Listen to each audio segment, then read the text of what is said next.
By the way, that game with Oklahoma will be right here on Fox Sports 1 on a Thursday night. So that's your game, right? Well done. Well, there's a softball for you. I can't wait to watch. Plug. And we've hardly mentioned Lake Seastrunk. Great name, wonderful tailback, a guy who thinks he is worthy of the Heisman Trophy Averaged as well. over 9 yards a carry, 5 touchdowns in 2 games. Plus a true freshman wide receiver, Robbie Rhodes. Watch out for Robbie Rhodes. They're playing Louisiana Monroe, by the way. We've all done nothing but talk about number 20 Baylor for good reason. Here's the call, Craig Bolerjack and Joey Harrington. Guys.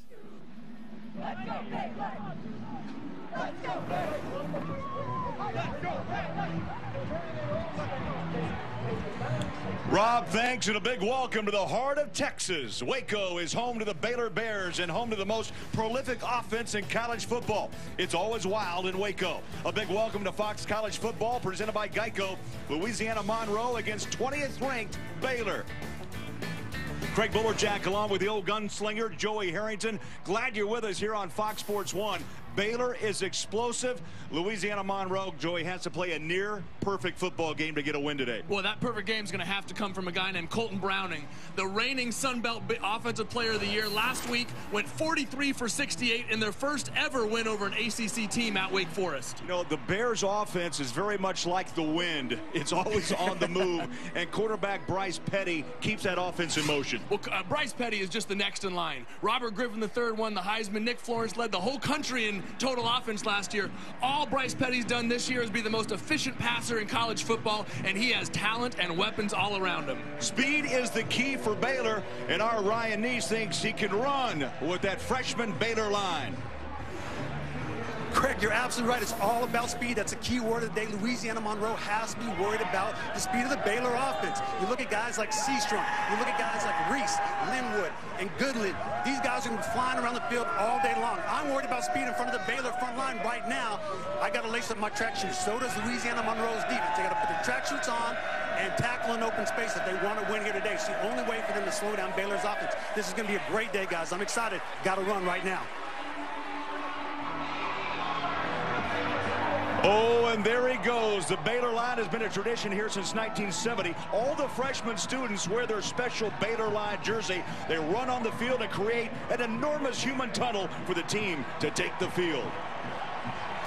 The Baylor Bears have become one of the most fun, fast, and explosive offenses in the nation under head coach Art Briles. And today, they'll look to keep that going against the Warhawks of ULM. Stay tuned. It's all coming up next on Fox Sports 1.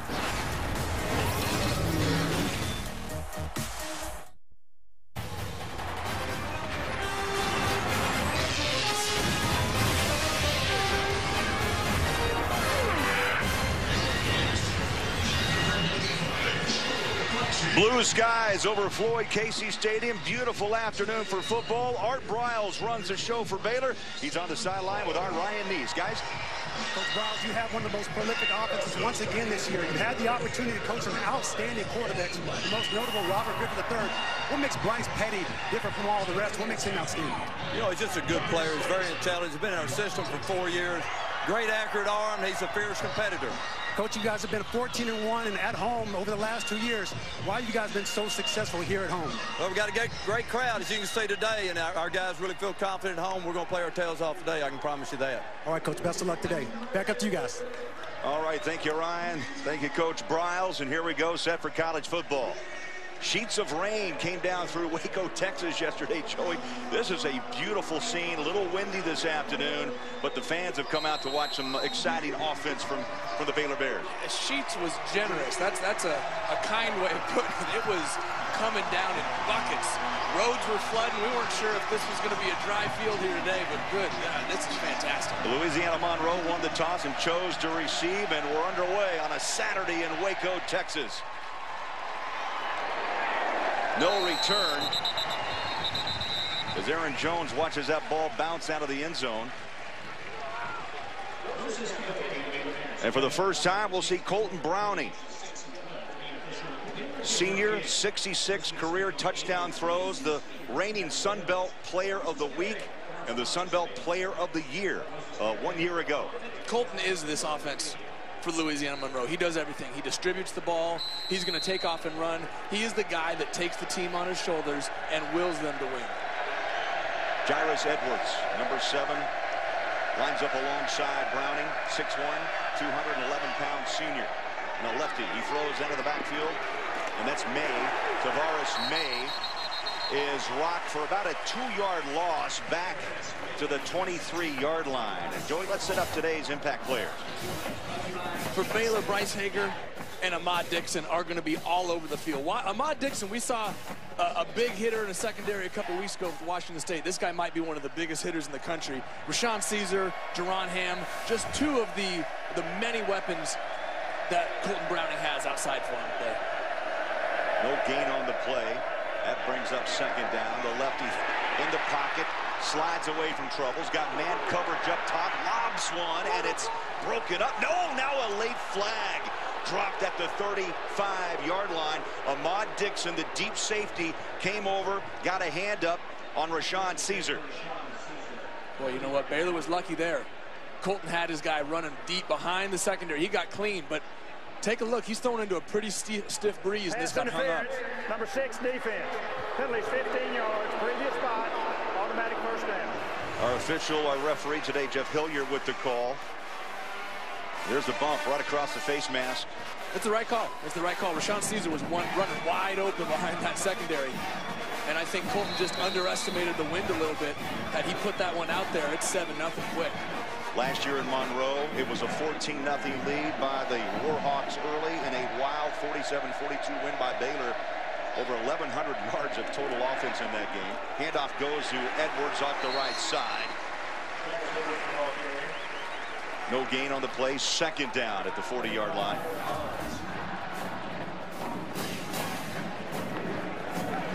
Byron Bonds, the freshman, out of Allen, Texas, with the tackle. Second down. Both these teams like to hurry up. And now Browning takes a glance sideline.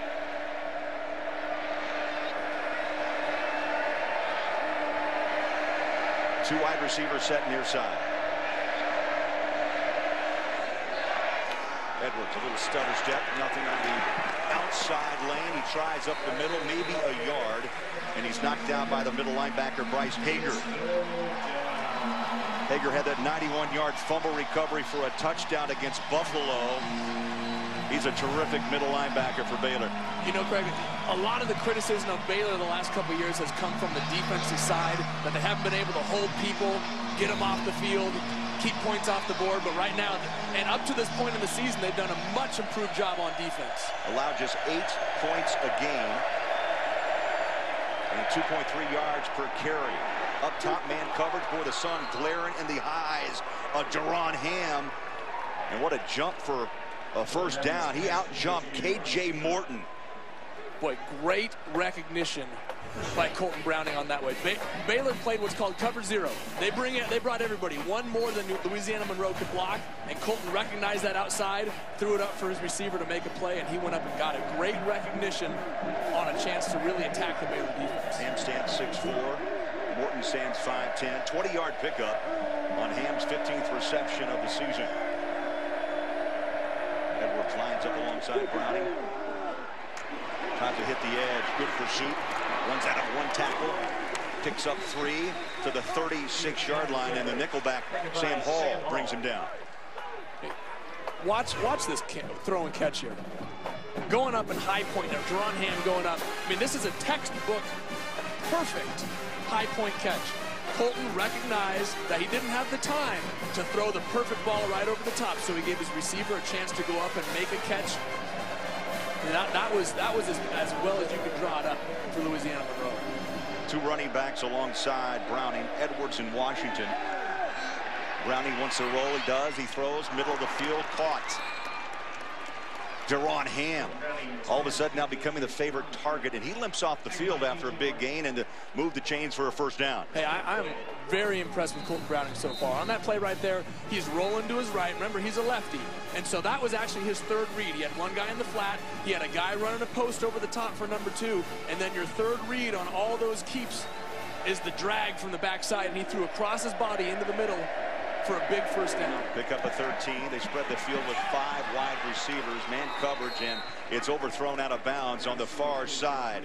I got to be impressed with Ryan Neese able to run with that Baylor line, my man. You still got wheels. I appreciate that. I was trying my best. But I tell you, when I look at this Warhawk offense, they move the ball methodically. Yes, they're an up-tempo offense, but as a defensive player, you got to understand, you just got to get lined up. They're going to move the ball methodically and dink and dunk. If you line up and tackle, you give yourself a chance against this offense. Well, it's been methodical to this point. Just under 11 and a half minutes left in this first quarter on this opening kick. It's the 8th play of this drive. Throw it out of the backfield on the hands of Montero Washington. And he's at the 19-yard line, and a host of Baylor Bears on the tackle. You know, Craig, Ryan made a good point there. People think that a spread offense is automatically a fast offense and an offense where you're trying to score in under a minute. Baylor does that. Oregon does that. Oklahoma does that. Louisiana Monroe, they run a spread, but they chunk and chunk. Last week against Wake Forest, 3 touchdown drives of 17, 16, and 12 plays. They're going to try and control the clock. Just because they're spread doesn't mean they're going super fast. So they're chunking right now. Absolutely. They've got a 4-minute-plus drive. This is the 9th play of this drive inside the 20-yard line. Quick throw on the slant. Let's see if a flag comes out. No, right on the spot. That was Caesar, knocked down by the centerpiece of this defense, Ahmad Dixon. Hey, Craig, that's the 3rd time today that Baylor has run that cover 0 look. I think we can see what their philosophy is going to be. They're going to bring pressure, and they're going to try and heat up Colton Browning, let him get the ball out of his hands quickly. Todd Berry decides to go for it on 4th and about 5. They're 2 of 5 on 4th down conversions this season.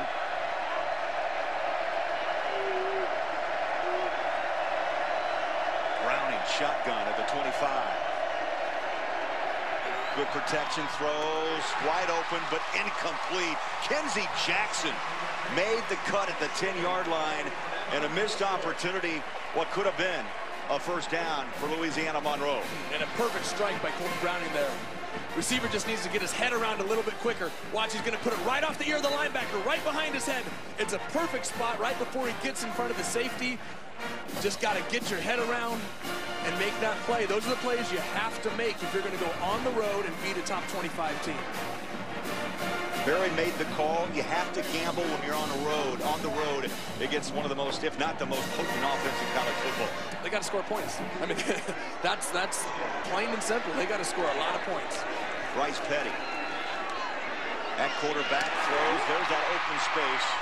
Great protection. If he has that type of protection all day, he'll have his way against Louisiana Monroe's secondary. Well, Bryce Petty has been nothing but spectacular this year, leading all of college football in passing efficiency, just picking up where every quarterback seems has left off at Baylor. 18-yard pickup, first down, 3 wide receivers near side, and it was a little, you got to catch the ball before you run with it. Corey Coleman, redshirt freshman, drops that pass off the hand of Petty.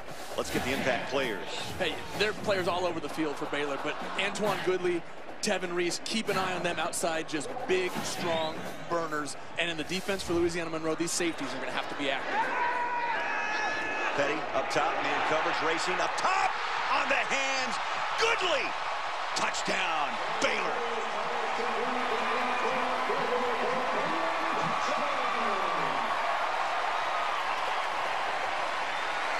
$63 yards as Petty drops his 5th touchdown pass of the season, and Goodley grabs his 3rd. Craig, they didn't give me time to talk about this. Louisiana Monroe, they're going to play tight safeties. They're going to play aggressive safeties to try and stop the run. But you know what? That means they got to get back so they don't get hit over the top. Just like that, Baylor strikes in a heartbeat. Aaron Jones set to try the PAT. He's got a streak now of 125 consecutive point-after attempts. And just like that, 63 yards. Baylor strikes, and they're up 7 in Waco.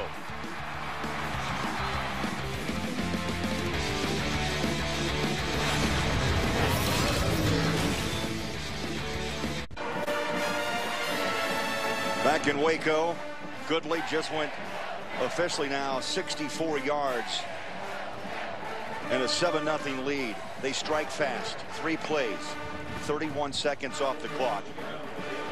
8th touchdown drive, Joey, under a minute for Baylor. We didn't have time to blink. I mean, we had all these things we were going to talk about to set up the first touchdown pass over the top, and by the time we even got to it, they'd already scored. This Baylor offense is an understatement to say this is probably the most explosive offense in the country. Aaron Jones has it teed up, 35-yard line. Back to receive Courtney Davis. He's deep at his own goal line. Davis at the 1. Davis at the 15. Stutter step, trying to go outside. Breaks a tackle to the 24. Hey, Craig, we've seen Baylor play cover 0 a couple times. Look at this mess in here. Louisiana Monroe's trying to get pressure so they can get right over the top on them. When you commit that many people to the line of scrimmage to try and get pressure, you're leaving your corners and your safeties on an island deep in the secondary, and you're banking that you're going to get home and disrupt the quarterback before he can throw it over the top. When you got guys that can run like Goodley and Reese, that's not going to happen very often. It's a bang-bang type of offense, and we saw it here in the first quarter. Remember, though, Louisiana Monroe drove the ball very well on the first possession. They've got it again, and they need points as Browning rolls out, throws over the top, and it's incomplete. Time for a Lowe's Never Stop Improving game break. Let's go to Los Angeles, and here's Patrick O'Neill. Craig, thanks. South Dakota State at Nebraska. It's kind of a big week for Bo Pelini, don't you think? But Jackrabbits tie this game up at 14. Zach Zenner, his 2nd rushing touchdown of the game. That's where we stand in the first. Craig and Joey, back to you. All right, thank you, Patrick. Yes, the hot seat is on Bo Pelini. It's also on Lane Kiffin at USC. They've got Utah State later. Browning escaped the pressure from Terrence Lloyd, but the ball is incomplete. 3rd down. Hey, Craig, this is the 2nd time Colton Browning has tried to get outside of the pocket on this bootleg, and the 2nd time that Terrence Lloyd has been in his face. Last time forcing him to throw back across the middle. This time trying to find his check down there. It's tough to make those accurate throws when you're under pressure, and these defensive ends for Baylor, we're going to talk about them a lot today. Lloyd, Oakman, they're going to be in the backfield all day. 3rd down from the 24-yard line, empty backfield, 5 wide receivers. As Browning throws a quick out, watch out.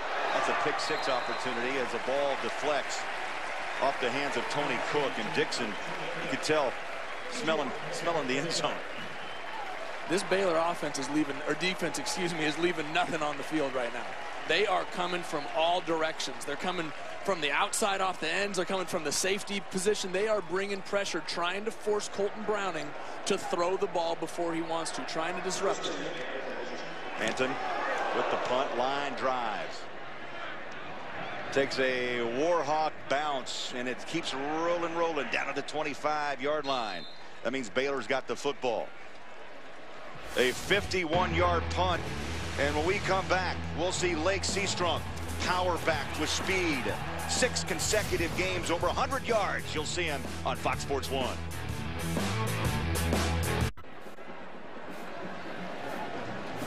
The Louisiana Monroe quarterback Colton Browning on the headset. He moved the ball well, Joey, first series, and that time struggled with pressure from the edge.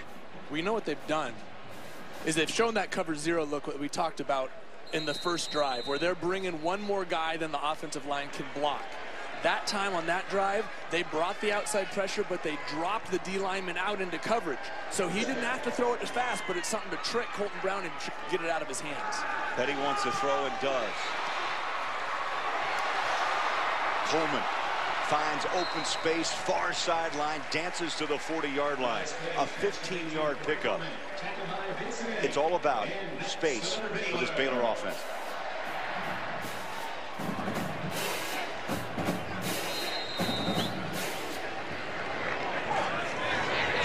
Petty on a play action. In the pocket. Again, protection. Again, open space. Again, Goodley. makes the grab to the 49-yard line of Louisiana Monroe. Time for today's Ford Keys to the game. Well, that's right. For Baylor, attack, be offensive. Get the ball out of here.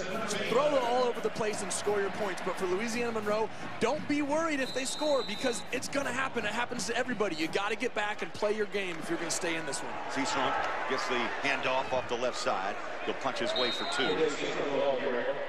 Averages 9.3 yards per carry. He's ran for 261 yards and 5 touchdowns. Yeah, that's okay. Yeah, that's okay. That's all right. Petty quickly back to work. Wide open. Bingo. Another touchdown as the Baylor Bears walk it in with Kevin Reese. 63 yards on the first throw. This touchdown covers 47. Craig, this is becoming a common theme already here in the first quarter. The Louisiana Monroe safeties, right through here, all of them, they're trying to be aggressive, stay up close to the line of scrimmage so they can play the run. But you know what? You can't get deep enough to cover those deep posts with the speed on the outside of Baylor. It's an impossible position for these safeties to be in. Be close enough to cover the run with Seastrunk, yet get deep enough to cover the posts with guys like Reese and Quickly. Another chip shot. Aaron Jones now 20 for 20 on the season, and the streak now numbers 127 in a row. 4 plays, 75 yards. Baylor having their way, up by 14.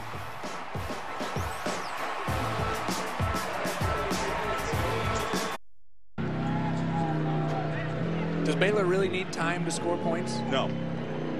A minute and 12 seconds compared to almost 5 minutes of time of possession. They're up 14-0. This offense they don't need time. Just give us the ball, we're going to score. You can take it and do whatever you want with it, because when we get it back, we're going to score again. Kevin Reese, how about this stat? 17 of his 19 career touchdowns, 40 yards or longer.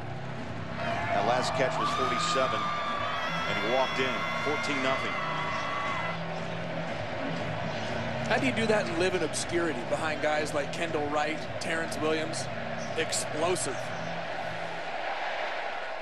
Deep kick, Courtney Davis out of the end zone. He'll let it fly, and Louisiana Monroe, I think it's safe to say they've got to answer back with a drive, much like what they accomplished in the first series. Well, it's what we talked about a minute ago in the keys to the game. Are they going to get shell-shocked? Are they going to be offended?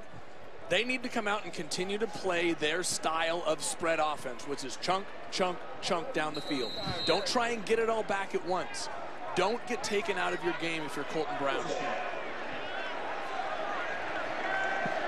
So the Warhawks go back to work, down 14 at the 25-yard line. Edwards makes a cut up the middle, and he'll slash for maybe 3 up to the 27, 28-yard line. Let's check in with Ryan. Joey, you just made a point that offensively they got to keep playing their game. I'll tell you defensively, the defensive coaches just came to the sideline, circled up the DBs, and said, you can't keep saying my bad. That's the last time I want to hear that. If you keep saying my bad, Baylor's going to drop 70 on us. We got to play our defense. Edwards takes the pass in the flat from Browning, and he's knocked down near the first down at the 34-yard line. Terrell Burt made the initial hit. Jarvis Edwards is a guy who's kind of doesn't get enough recognition. 11 touchdowns last year for Louisiana Monroe. Battling close. He had to just break the 35-yard line, and believe he did, as a line judge is going to mark him just over the 35. Masumbuko with the tackle, along with the big 6'9" right end, Sean Oakman. You can't miss him. Fresh downs on a play-action pass, tough throw far side. And it's off the hands of May. How big is Oakman? He reminds you of the Too Tall Jones era back with the Dallas Cowboys. He reminds me of Charles Oakley, the old New York Knicks power forward. High snap taken, thrown, picked. Picked off.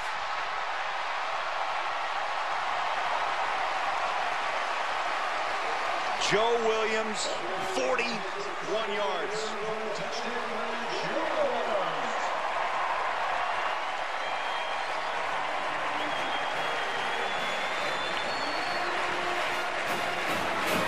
Craig, Baylor's defense has succeeded in doing to what Colton Browning, what Louisiana Monroe's defense wanted to do to Bryce Petty.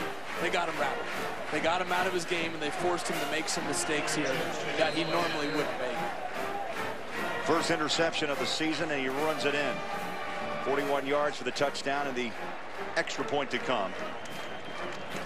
Aaron Jones, so far, it's been a busy first quarter. We're halfway through the opening quarter in Waco. 41-yard interception for 6. 21-0 Baylor.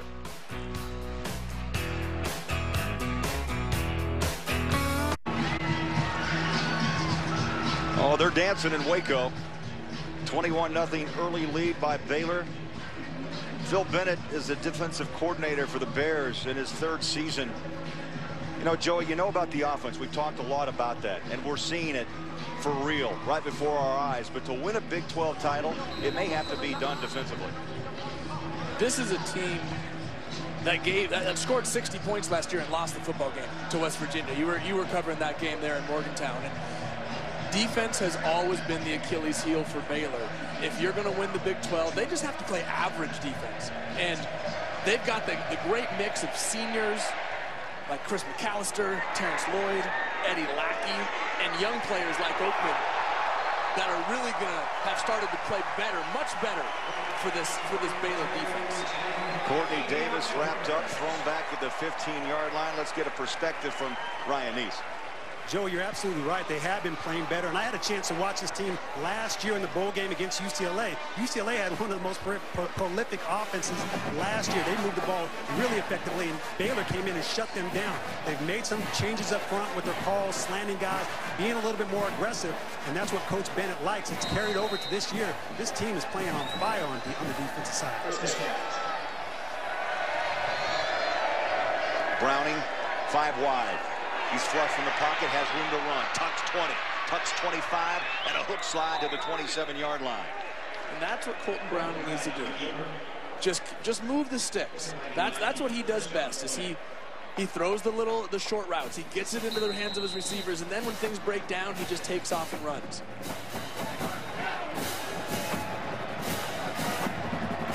So first down, 27-yard line.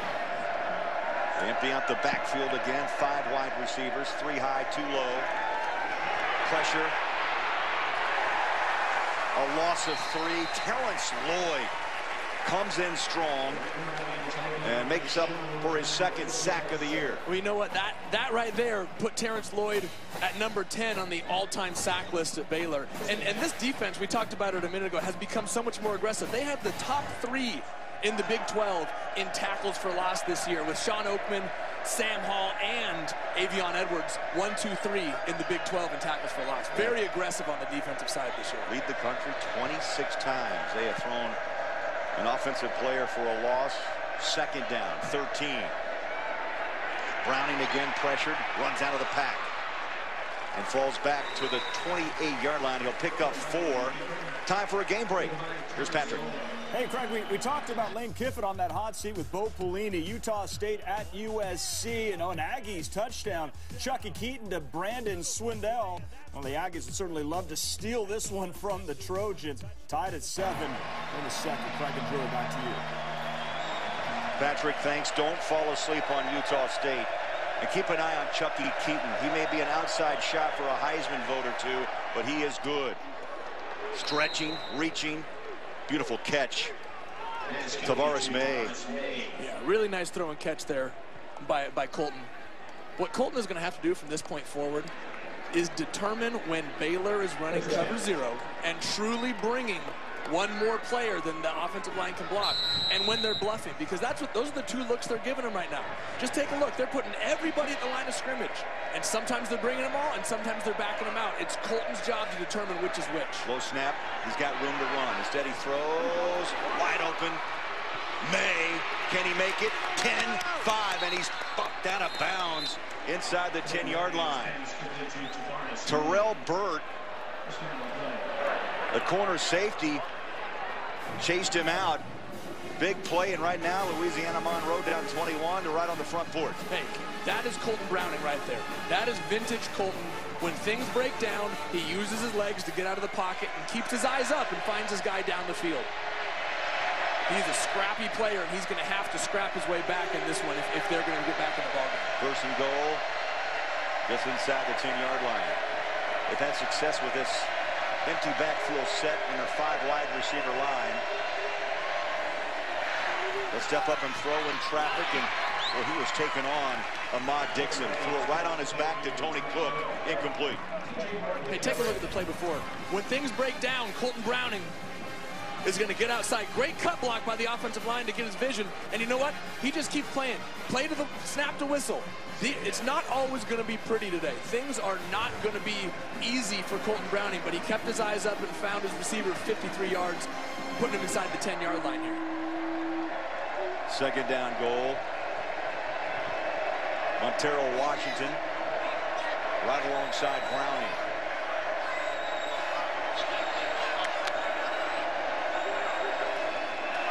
Browning, quick throw, wants that same pass, a comebacker. Incomplete. Trying to hug the sideline. I'll tell you, another gutsy throw. He has to make this throw. He has to make this throw, Craig, because every single time Baylor is putting 6 and 7 guys at the line of scrimmage and daring Colton to make these throws. And half the time they're bringing it, and half the time they're backing out. Colton is going to have to get together with his coach on the sideline. Use the eyes, use the coaches up in the press box to say, you know what, here's a key. Keep an eye out for this. They're giving it away. Up until now, it's been very tough to tell when Baylor is bringing the pressure and when they're dropping into coverage. Third down goal. They put a man in motion, Rashawn Caesar. Inside the 5, rumbles Browning. Actually, they're going to mark him out at the 6-yard line. One at the 6, and I have another official at the 5. You put points on the board, Joey. Do you take a safe down 21, or do you just punch it in, or try to? I was going to ask you the same question. You know, part of you needs to get points. You got to stop the momentum. But at this point, you're down 21, and I think you need 7 more than you need 3. I agree with this decision. Todd Berry's made the call. Crowd's up. It's 4th and goal at the 5-yard line. Down 21. Browning sets, throws up top. Incomplete the call. I don't know, Craig. I think I heard a whistle before things went off here. Cieno, the tight end. Here's the call. Prior to the snap, Baylor charged a timeout. It's their first timeout of the half. Oh. This is a 30-second timeout. Trying to put the freeze, Art Briles, and he does. Put him in a deep freeze. Cieno had that ball, but they call it dead as Baylor was able to get the timeout before the snap. Yeah, that one came from the sideline there, Craig. Art Briles got in and called that timeout. I bet you wish he had that one back. So Todd Berry will huddle up with Louisiana Monroe. Baylor the same, as Art Briles got the timeout just in time at the 4:31 mark here in the quarter. Last week, Louisiana Monroe beat Wake Forest 21-19. They had that opening week loss. 4 minutes, 35 seconds. 4:35. So they pulled 4 back on the clock, but they lost to Oklahoma.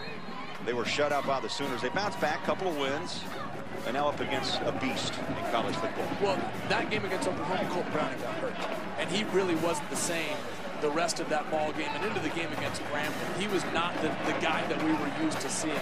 Last week against Wake, he got his legs back, got a little bit healthier, and was the guy who was all over the field making plays like we're used to seeing.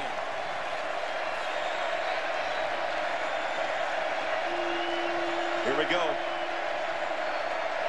9th play of this drive to the end zone. Up high.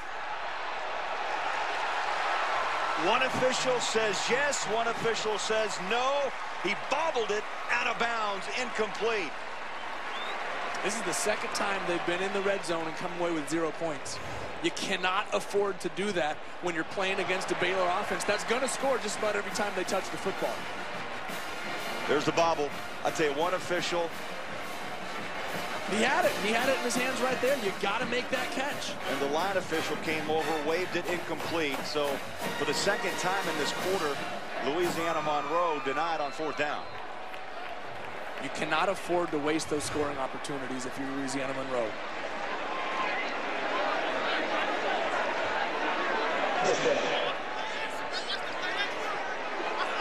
Baylor up 21. They'll start this drive at their own 5-yard line. The Seastrunk in the backfield. Quick throw as Petty flies. That's a tough pass, Joey, as you know. From that spot on the field to that near sideline. And it goes incomplete to Goodley. It was almost too easy with as much space that, you know, you try to throw it all the way across. He's too wide open. It's a long throw, but he had plenty of time. It looked like he rushed it a little bit. Seastrunk finds an opening, watch out, punches, 25, turns it on at the 30, 35, 40. And he's taken down by the pads at the 48-yard line. Rob Donovan Lewis got some help from the safety, Isaiah Newsom. It takes 2 usually to knock down Seastrunk. Well, you wonder why he averages 9 yards a carry, because he's good for at least 2 or 3 of those a game. Chunks one off for 43 yards there. That's going to help your average a little bit. 43 yards. Petty play action. Throws, man coverage. He's beat them both. Ball's out at the 10. Corey Coleman. Just a step behind the Warhawk coverage. How fast is this Baylor offense? It's fast. They've got it at every position. And they've got depth, too. It's not just 1 or 2 guys that can run. Everybody on this team can run. Second down at the 48. Petty, 2-step drop, pitch and catch. It's simple. Goodley spins close to a first down at the 42.5-yard line. This guy is a beast, Craig. Okay, here's the clock. Antoine Goodley. 5'10", 220 pounds. You saw him there. How many guys it took to bring him down to the ground? Now the clock's at 12. The clock's at 14. This is a longer play than usual. As they go up the left side, the Seastrunk knocked down by Cody Robinson. So here we go again. Clock's running. Substitution on a 4th and 2. Well, this surprises me a little bit, Craig. You see a lot of the fast-paced spread offense teams on those 4th and short. Just get up and go. Catch them off guard. Baylor 2 of 3 on 4th down conversions this year as they punch it off the left side. Devin Chafin just checked in, and he's going to be short, at least from our spot. He needed 3 yards, get about 2.5. You know, we're nitpicking here a little bit, but that one surprised me a little bit. You see I said it a minute ago, you see the spread offense teams that really pride themselves on tempo. When you get into 4th and 1, 4th and 2, just get back to the line of scrimmage and run it. Just go, catch them off guard, because you only need just a quick little burst, then fall forward. When you give the defense time to jam up the middle, time to substitute, they can anchor in and really try and stop you. Joey, so far that was in this first quarter a rare victory for Louisiana Monroe's defense. You saw Troy Reffett, the D coordinator, applauding that effort on 4th down. And now the football belongs to Browning. 5 wide receivers again out of the pocket. Browning on the run, and the left-hander throws it away, incomplete. Let's check in. Downstairs, here's Ryan. Hey, Joey, that was a great defensive stance by Louisiana Monroe. They stopped them on 4th down. Early in this game, they got the wind taken out of their sails because they took a couple on their chin. But, hey, they responded. Now their offense has to take that momentum and move the ball down the field and hopefully put some points on the board. And now all of a sudden we got a ball game. Second down 10. Jairus Edwards lines up alongside Browning. Good protection, good downfield coverage. And now Browning out of the pocket, throws, and a sliding grab made at the 43-yard line, right on the hands of Caesar. Caesar really came back to help his quarterback.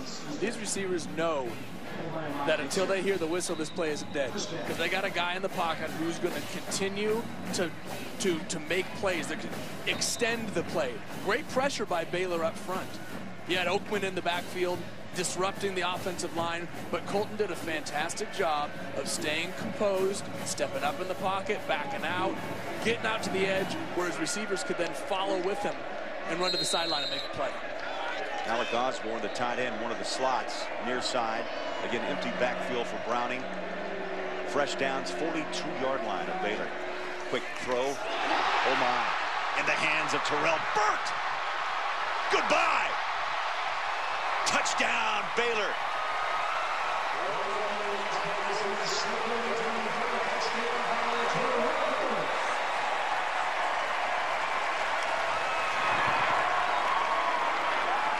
$62 yards.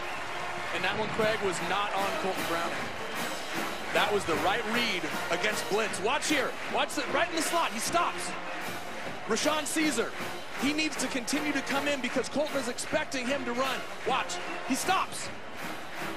And Colton throws the ball right where he thinks he's going to be. That receiver needs to recognize blitz. Rashawn Caesar needs to run his route inside, expect the throw hot instead of trying to find a zone, which is what he did right there. Now the PAT by Jones is up and good through nearly 9 quarters of football this season. Baylor have scored 28 points in 5 of them. They've got 28 after the second interception for a touchdown here in the quarter. Well, tonight the countdown to one of the biggest UFC events of the year will be right here on Fox Sports 1. Live preliminary fights leading up to UFC 165. Jones versus Gustafsson starts tonight at 8 p.m. Eastern, only on Fox Sports 1. Nearly 9 quarters of football, and in 5 of them, they've scored 28 points. Joey, this offense is really amazing. Well, it's not just offense now. That's the key for Baylor. They've got 2. They're scoring at an incredible clip on offense, but they've had 2 defensive touchdowns today, which is going to be the key for them once they start into Big 12 play. You can't give up 70 points and expect to win ball games. This offense is going to consistently put up, when you start playing better defenses like Oklahoma and Oklahoma State, they're still going to put up 30 to 40 points a ball game, and you need to be able to come up with a few stops on defense. And this has got to be very encouraging for the Baylor defensive coaches. Baylor off in bye week. They'll be in a bye week after this game. Davis. Ball's out. Ball's out. Baylor has it.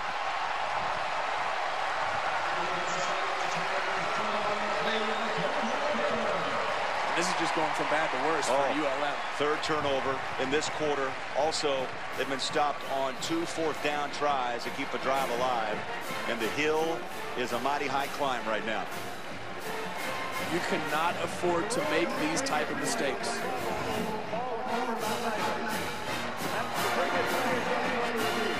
They're going to send it upstairs to the replay official, Don Capral.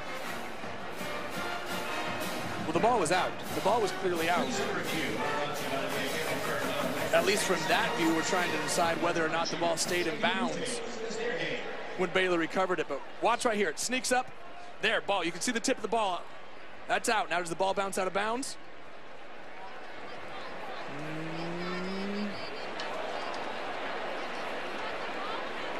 Close. Is it enough, though, to overturn the ruling on the field? Not from that view. No, I would agree. Not from that view.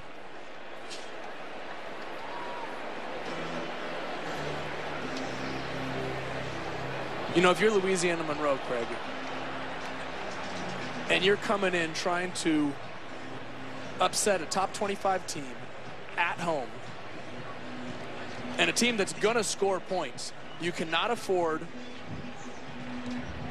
to give up points, which they did twice on 2 drives. They moved the ball. They got inside the red zone and twice missed on 4th down, got 0 points.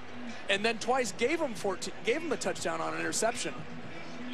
Once on a poor throw by Colton, and once on a poor read by Rashawn Caesar on a blitz there. But you cannot continue to shoot yourself in the foot by fumbling the football. I mean, they've made mistakes in every area of the ball game today, and we haven't even hit the end of the first quarter. Here's a look high above on Skycam. And again, that ball is covered up by a couple of Baylor Bears. Difficult to see if it's actually out of bounds. You know it's up right there. It's out. After further review, here's a the call. ruling on the field is confirmed. So up 28, Baylor will have the football at the 16-yard line of Louisiana Monroe.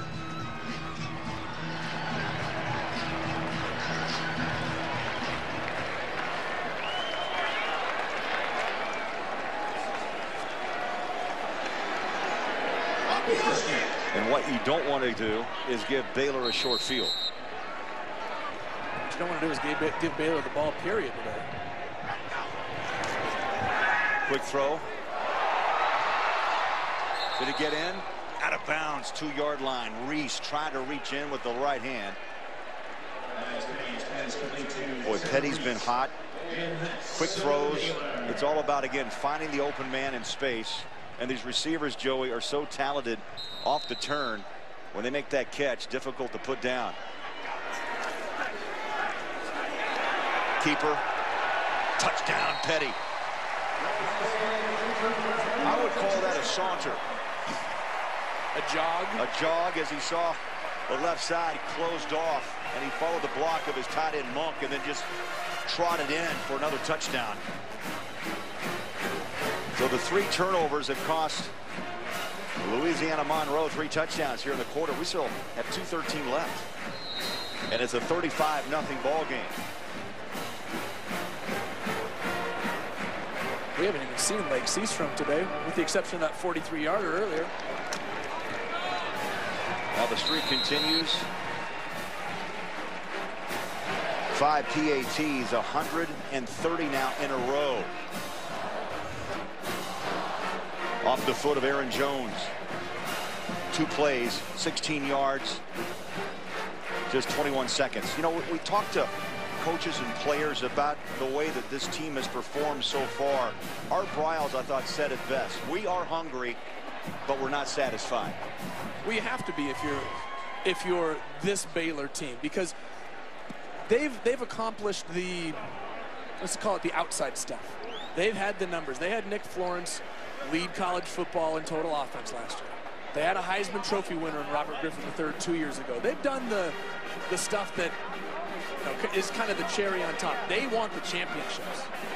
They want the Big 12 championship. They want to be talked about as one of the best teams in college football. And the way that they're playing defense right now, I think you're going to have to start talking about it. You're going to have to start paying attention to these Baylor Bears. And that's exactly what Coach Briles said this team wants. Cordy Davis set to return at his own goal line. Aaron Jones set to kick.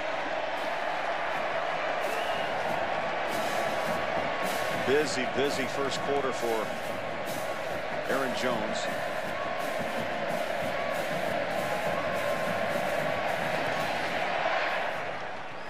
Another good kick. One behind his back and a knee 5 yards deep. We got a flag out at the 25.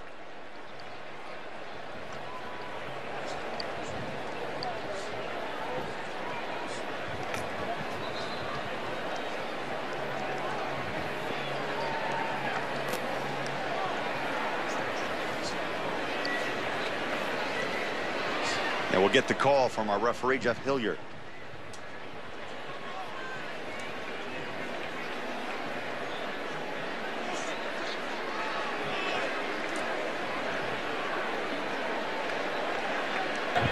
During the kick, you have 2 fouls on the play. Holding, 37 receiving team. Offsides at the kick, 92 kicking team. The foul's offset. We replay the down. So we'll do it all over again. And you know what, with Griffin and the Heisman and all the hype, well, Baylor will play their final season here at Floyd Casey Stadium. Next year, they're going to move to the new Baylor Stadium, which is under construction just off campus. It's a $250 million project, a capacity of 45,000.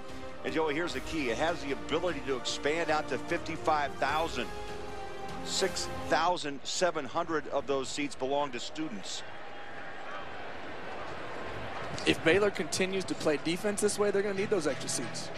you know, that they're going to start winning a lot of football games if they keep playing defense like they are right now. And when you win ball games, people show up. I mean, that's the reality of sports today, is they want to come and see a winner. They want to come and be attached with a team that wins championships. And frankly, if Baylor keeps playing like this, I think there's going to be a lot of championships coming down to Waco.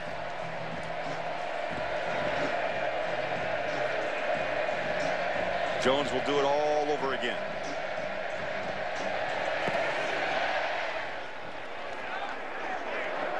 And a replay of the last kick with a wind behind him, out of bounds. Well, we look at the scoring. Early it was 7-0, 63-yard touchdown. Goodley goes in, and then Reese from 47 yards out. Back-to-back picks for 6. Joe Williams goes 41, and then Darrell Burt, a 62-yard return.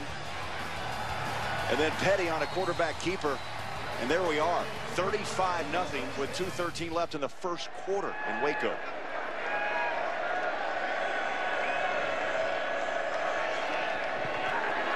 Warhawks trying to get something going. Good job, Terry. As Browning is flushed out of the pocket, he's been pushed and hurried all day long out of bounds. And it'll be second down, 10 at the 25. Terrence Lloyd with the pressure. Terrence Lloyd was the unblocked rusher. I mean, that's been the common theme today for the Baylor defense, is they are going to try and heat up Colton Browning, and they have frankly knocked him out of rhythm. Joey, Browning has attempted 21 passes in this quarter alone. There's 22, and that's about a 2-yard pickup on a nice grab, but it was a comebacker by May. You can't get it all back, Joey, at once. What you have to do is chip away. And there's time on the clock. I mean, under 2 minutes. A lot of football to be played. And it's all about just putting together some drives. They've got that big hit ability themselves. Right. You know, Craig, I've been in this position. Down big. Feel like you have to make a play right away. But the key for them, don't get out of your game. Just play the type of football you're used to. There's that pressure again. Browning. Running, makes a nice cut, 30 at the 35, stumbles up to the 38-yard line. Terrell Burt chases him down. What a gutsy play. Oh, absolutely. I mean, a lot of guys are just, you know, down 35 on the road, just cash it in. No. Colton is the type of player that's going to just lace him up and keep playing. Well, gutsy run. Well, what you're looking at is the Sun Belt Player of the Year a year ago. That's his M.O. First down, Warhawks. High snap, Browning takes it down. Good protection now, it collapses, and again he's going to run. And with room at the 50, at the 45. Smart play. Hook slides it down to the 43. You what? You live, and you know this, John. As a quarterback, you got to live to play another day. Yeah, exactly. Or another down, basically. You know why that's open? Why that middle of the field is so wide open is because Baylor's been bringing that pressure and playing a man coverage behind it. When you play man coverage, you don't account for the quarterback. You're banking on getting home and sacking him and bringing pressure, but if you can break that contain, nobody accounts for the quarterback in man coverage. Devontae McNeil alongside Browning. First down, 44. Quick throw. Right on the hands of the tight end. That's Cieno. Harley, Cieno. It's a great story, by the way. And we got a flag back at the 49-yard line. Personal foul, roughing the passer, 93 defense. Penalties 15 yards from the end of the run, automatic first down. That's Masumbuko, number 93, the defensive tackle. And that's going to push Louisiana Monroe deep into Baylor territory at the 25. That's the right call. That's the right call. You cannot hit the quarterback after he releases the football.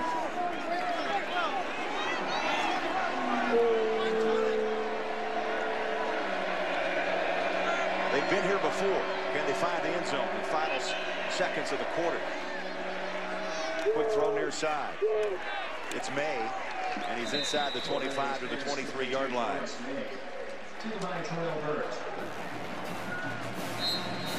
A 35-point first quarter for Baylor, but Louisiana Monroe driving again. They need to find the end zone. Back to Waco after this on Fox Sports 1.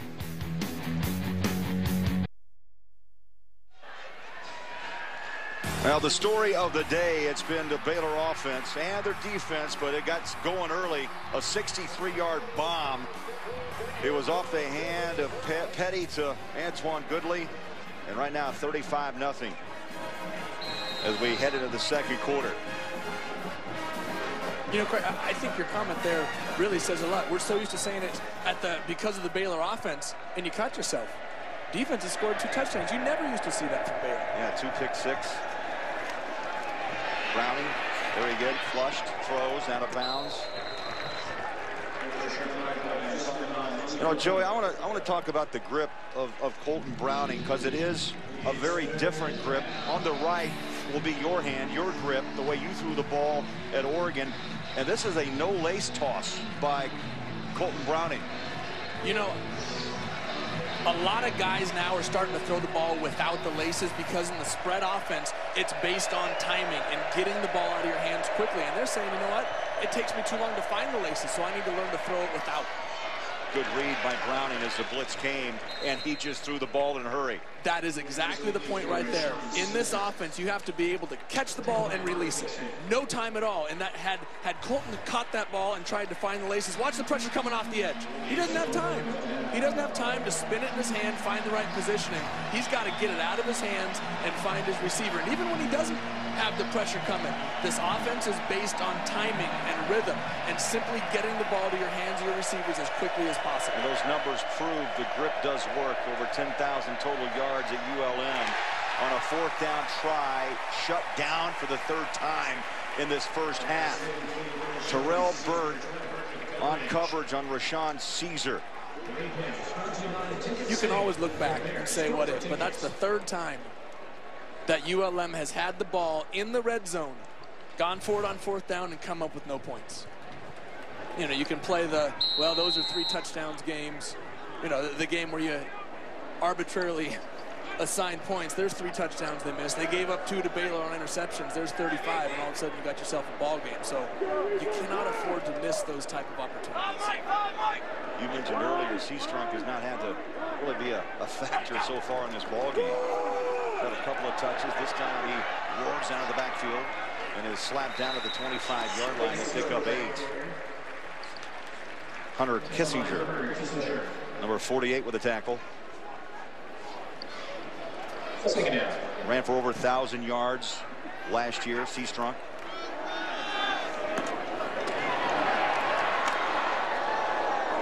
Goodley at the 35-yard line, so the chains move, fresh downs. Hey, Craig, that looked like a pretty routine pitch and catch. But I'll tell you what, the distance between that far hash and the split of the wide receiver where Bryce Petty threw that quick hitch was massive. They line up, they stack it too deep on both sides, and this time Louisiana Monroe able to crush in and watch this. Take out Watch Petty. all this space right in between. The ball's on the far hash, the split of the receivers all the way almost out to the sideline on the bottom of the numbers.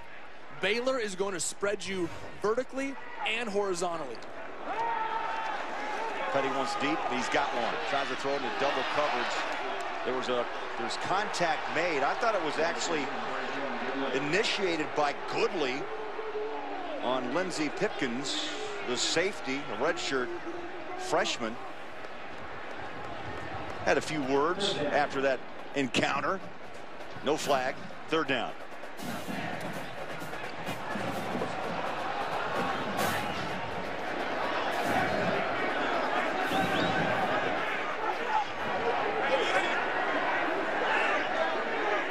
Petty with a quick check to the Baylor sideline. This is Baylor's 2nd, 3rd down of this first half. Petty sets his feet again, wants a home run ball up top on the numbers. Goodley. 5-10, breaks a tackle, touchdown.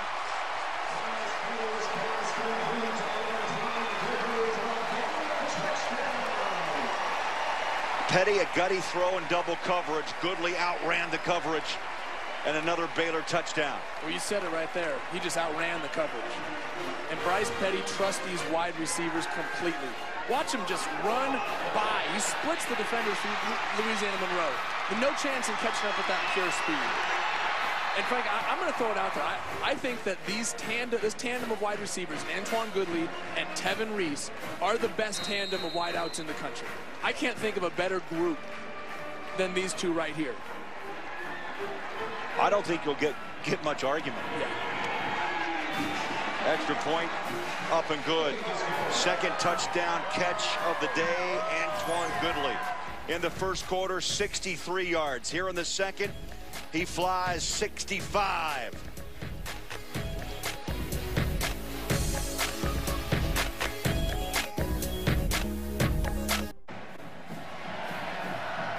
Hey guys, here's what he needs to work on right there, is getting that hand up like the Heisman here if he wants to mimic what Robert Griffin did 2 years ago. I mean, that's really what the only difference right now is that hand placement, right? Oh, yes. You know, he's thinking Heisman. I mean, this team could have a couple of potential vote getters, one being C-Strunk. Goodley, 5 receptions, 156 yards and 2 touchdowns. And less than 17 minutes of football.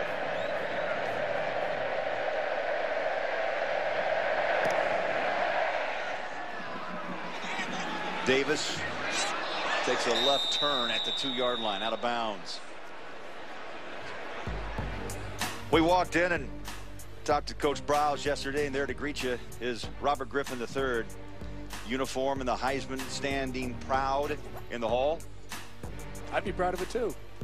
I mean, it is such an incredible honor to win that award. First down, the 35-yard line. And look, there are plenty of players on this Baylor team that can work themselves into that conversation. Lake Seastrunk said at the beginning of the year that hey, he wants to be considered. He's been open about it. That's right. Talk about us. You got to love that attitude. But the difference, what's going to put him into that conversation, is on the other side of the ball. Because the reality is, you have to be a top 10, top 15 team before people start paying attention all year long. And then you got to make plays. You got to make plays in November. That's when people remember. Warhawks trying to get something started. Jairish Edwards hit straight up after a 2-yard gain. And you talk about here, Robert Rohr. Yeah, he won the Heisman in 2011. Baylor's all-time leader in pass yards, touchdowns, completions, and you know the rest of the story as he's now doing his thing in Washington, trying to come back from that wicked knee injury last year. If there's anybody who can do it, it's him, though. What a great person. That's what I love the most. It's just what a great representative of the game of football. A wonderful young man, Robert Griffin. Browning, not a keeper. Oh, he has stood up and dropped. He took a shot with the chops. That's Eddie Lackey. Will, weak side linebacker, read it perfectly. Listen to this pop.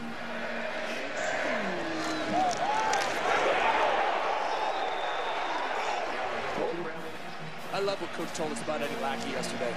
He's a kid who just does not take anything for granted. Was at a small school in Michigan, and the coaches essentially told him, hey, you're too good to play here. Why don't you go somewhere else? So he went to junior college, ends up here in Baylor, and is now making an impact for this defense. Yeah, Phil Bennett, the D coordinator, is glad to have him. Browning throws that ball out of bounds. But Lackey is just, as you said, small college to the big time. And a key component along with Hager. This linebacking core too, Joey, impressive. They really are. Not just Lackey and Hager, but you go across the board, guys who play in that second level. Sam Hall, right now is the second in Big 12. We talked about it earlier with 2 tackles for loss of game. This linebacking core is much improved over last year. Punts up, Levi Norwood waves for the fair catch at the 21. 43-yard punt, no return. Baylor, I'd say they're running on 16 cylinders. Oh, they're up 42-0. 11:46 to play, first half in Waco.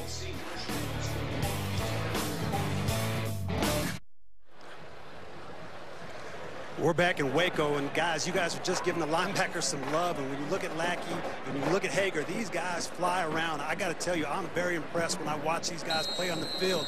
They're aggressive against the run. When they tackle a ball carrier, they knock them down right there at the point of contact. You got to love that. And then against the pass, they're able to drop back and play in space. They're very athletic, very strong. I'm very impressed with the way these guys are playing. If they continue to do this all year, this defense is going to be very impressive. Baylor's got the football back, and they throw on a hot slant. Jay Lee with the reception, no gainer. Let's go back to Los Angeles. How about a game break? Here's Pat. Hey, Craig, thanks. Tennessee at Florida. Mac Brown puts the Gators up 17-7 at the half. The story in this one, Gator quarterback Jeff Driscoll injured an ankle on a pick six, and he had to leave the game, will not return. Back to you. All right, thank you, Patrick. We'll keep you updated. You'll keep us updated all day long. Got a 42-0 ball game here in Waco. And a third down call now for Petty and the Bears.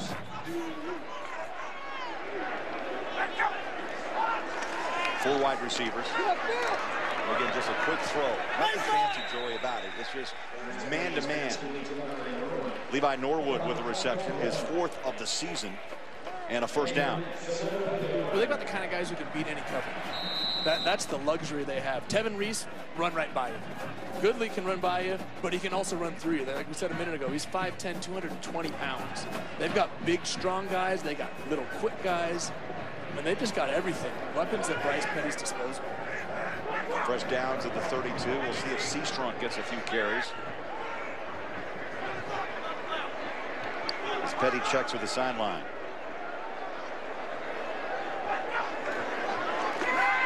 Petty on play action. Throws. That ball got away. There was 2 receivers in the zone. It was Coleman near. And then up top, it was Darius Jones.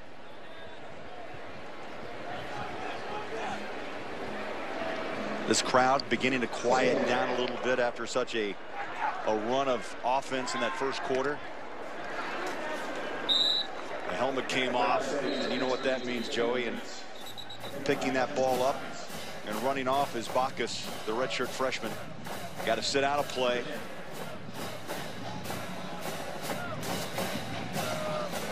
I'm sure that rule is going to be reviewed some at the end of this year. You agree or not? I would agree. They changed it a little bit this year in that you can buy yourself back in with a timeout. Yeah. But there's too many things that can go wrong with it. Your quarterback's helmet comes off on the last second, the last play of the game. Petty flushed, directing traffic, throws, and maybe a little too strong on the throw, far side. And Jones again. He's jumped on the field. And Petty's thrown a couple of balls his way, number 7. You see the punter coming on the field for Baylor? They punt? I do believe that is the punter, Spencer Roth. I didn't know they had a punter. They don't need him much. He'll punt for the first time. And Caesar's back to receive at the 22.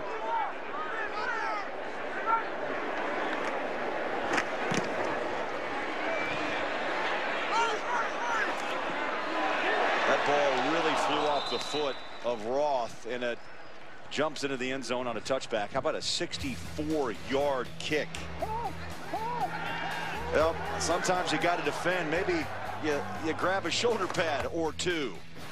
Baylor up by 42.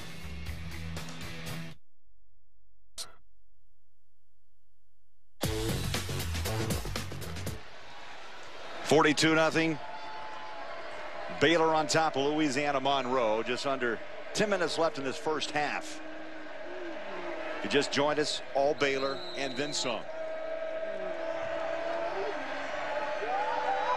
2 pick six thrown by Colton Browning. He'll go back to work, and the left-hander throws middle of the field. He's got a man. Ball flies up and hits Caesar inside the 35-yard line, and he beat Terrell Burt the safety, and Caesar with a nice grab. Last week against Wake, he pulled down 10 passes for 84 yards in that 2-point win. And that's the difference there between what Baylor has done versus Louisiana Monroe's pressure and what Louisiana Monroe has done versus Baylor's pressure. Baylor has been playing the ball deep over the top against pressure, whereas Colton Browning's been trying to chunk it away. Those type of big plays are also available when Baylor brings the pressure as well. Well, that long pass of 45 opens up a run for Jairus Edwards, who picks up 8 and second down short. Edwards again the ball carrier, lowers his pads to the 25, and he was running behind his right guard, Ben Reisenhoover, number 77. Again, Warhawks have moved the football. They've just given it up on 4th downs and 2 pick six. Well, this is the 4th time they've been inside the 25-yard line here and come up with 0 points. We keep hammering that point, but you cannot afford to come away scoreless when you have that many opportunities. Edwards alongside Browning. Again, gets the call and crashes through the front of the pile for a first down to the 23. Say Edwards a hard runner. This time he ran behind the left guard, John Fisher.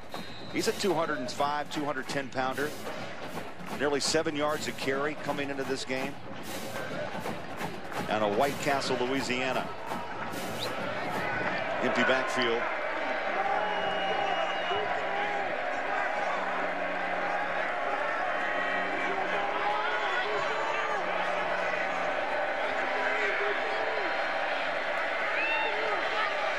Snap count. A reset with Edwards alongside. 3 on the play clock, down to 2. He's got the snap away. And after all that, he throws behind Tony Cook. Dimitri Goodson, number 3 on coverage. Just trying to pick a spot. Well, Craig, this Baylor defense has Louisiana Monroe completely confused. They don't know when pressure's coming. They don't know when they're dropping out. They don't know when they should take a shot. They don't know when they need to throw it quick, throw it their hot reads against the pressure. They're just forcing them to make mistakes in every facet of their offensive game. They had momentum. Now down inside the 30-yard line, they are doing the check with me on the sideline. Browning on a quick throw far side.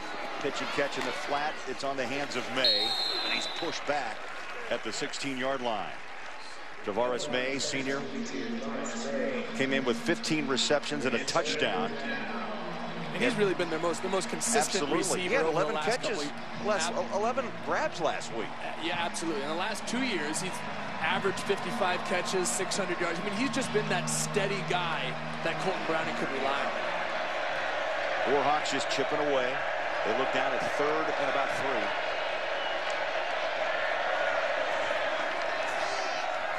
Browning on a keeper, has room at the 10-yard line. He's had a couple of big runs to keep these drives alive as Lackey lays a little wood on him. And now first down at 11-yard line.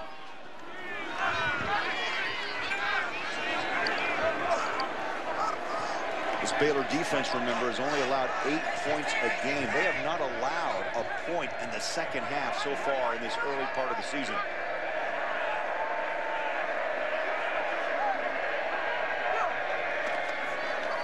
Handoff straight ahead, Edwards.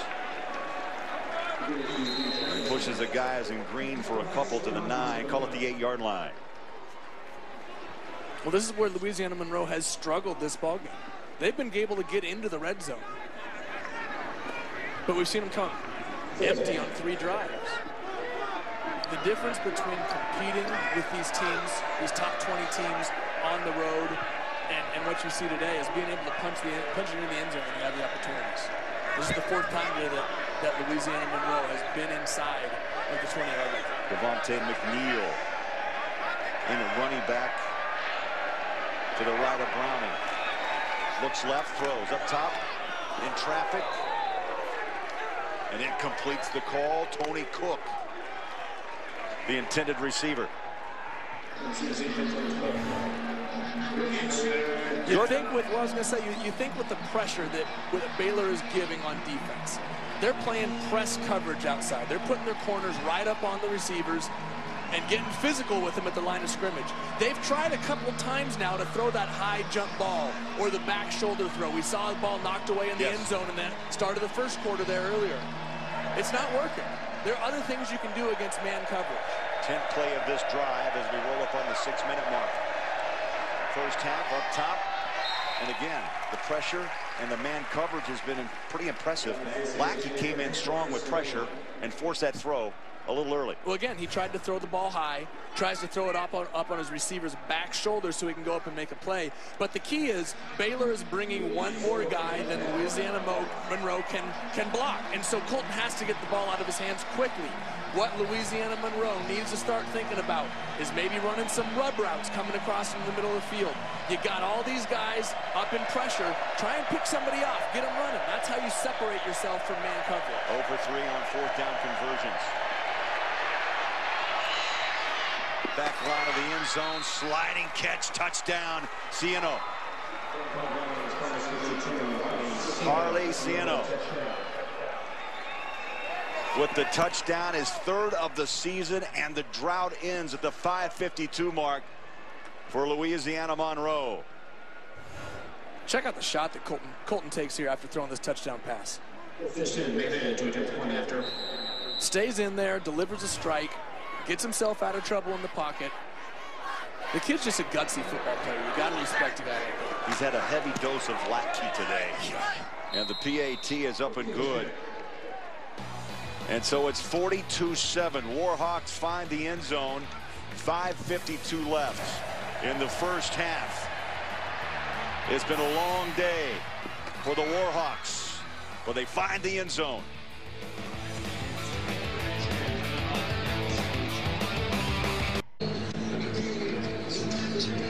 (42-7) here in Waco. Warhawk fans, well, they're in the end zone, but still not a happy day.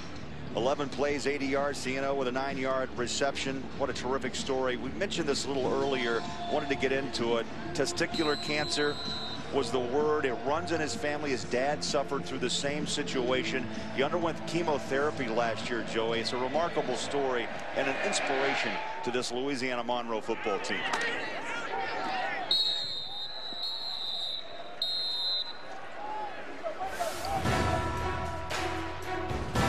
So he was confident he could beat the cancer. He came to practice after losing his hair with chemotherapy. He says, I'll see you in Oklahoma. He had to watch the bowl game, though, from the sideline. And I mentioned inspiration. I tell you, he's right front and center. Absolutely. It's interesting. He skipped a round of treatment, the same round that Lance Armstrong skipped, because he was afraid that it would hurt his lungs too much, and he had to do a little bit of extra just to get back. I mean, just a fantastic story. Ryan, you and I have both played with a guy who also had a similar situation in Josh Bidwell. You with Tampa Bay and me in Oregon. Just a fantastic story by this young man. Got a flag out.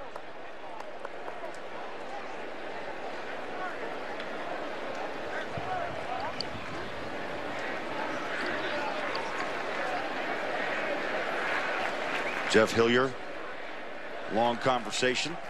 Here's the call. After the play was over, personal foul, 31 defense. Penalties 15 yards, first down. That's a redshirt freshman, Lindsey Pickens. And there's no question on that call. Yeah, there's just no excuse for late that. Hit. He's a redshirt freshman. He's aggressive. It's his first start. But there's no excuse for that. You need to be aware at all times. Well, against Baylor, just better field position. 50-yard line midfield on a play action. It's on a low hopper, and Rhodes digs it out for a completion at the 38-yard line. That's a pickup of 11. And how many different names have we called for Baylor on offense? Just spreading the ball all over the place. Many weapons. Whistle's going to blow the play dead.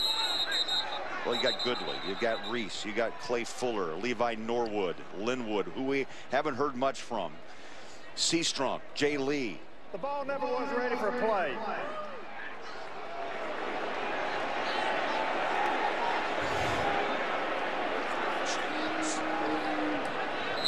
Well, the ball wasn't whistled for play. They had to move the chains, Joey, far sideline. Now we reset and replay the down from the 38. There's that hopper. Jay Lee, one bounce. Incomplete. Well, Baylor's offense has been the storyline so far. 6 possessions today, 26 plays, 4 touchdowns. They've run it back twice on pick 6. Joe Williams and Terrell Burt, pardon me. And it's 42-7. We've got a flag out at the 38-yard line. We just had a touchdown. Ran in by Louisiana Monroe. Start, 71 offense. Penalties 5 yards, second down. Hey, Craig, for as great as Baylor has been, and we're starting to nitpick a little bit here, they seem a little bit out of rhythm. Bryce Petty's rushed a couple throws, 2 balls now in a row. One that was scooped up nicely for a catch, the second one that bounced to the receivers. Seastrunk off the right side. Well, when you get up so big, yeah, that's what I was going to say. When you get up so big, you start to lose your focus. You lose the importance of every single play. But as they start to get into Big 12 play and play against teams that's what Coach Bryles said is, we really haven't been tested. We haven't been forced to make plays late in the game.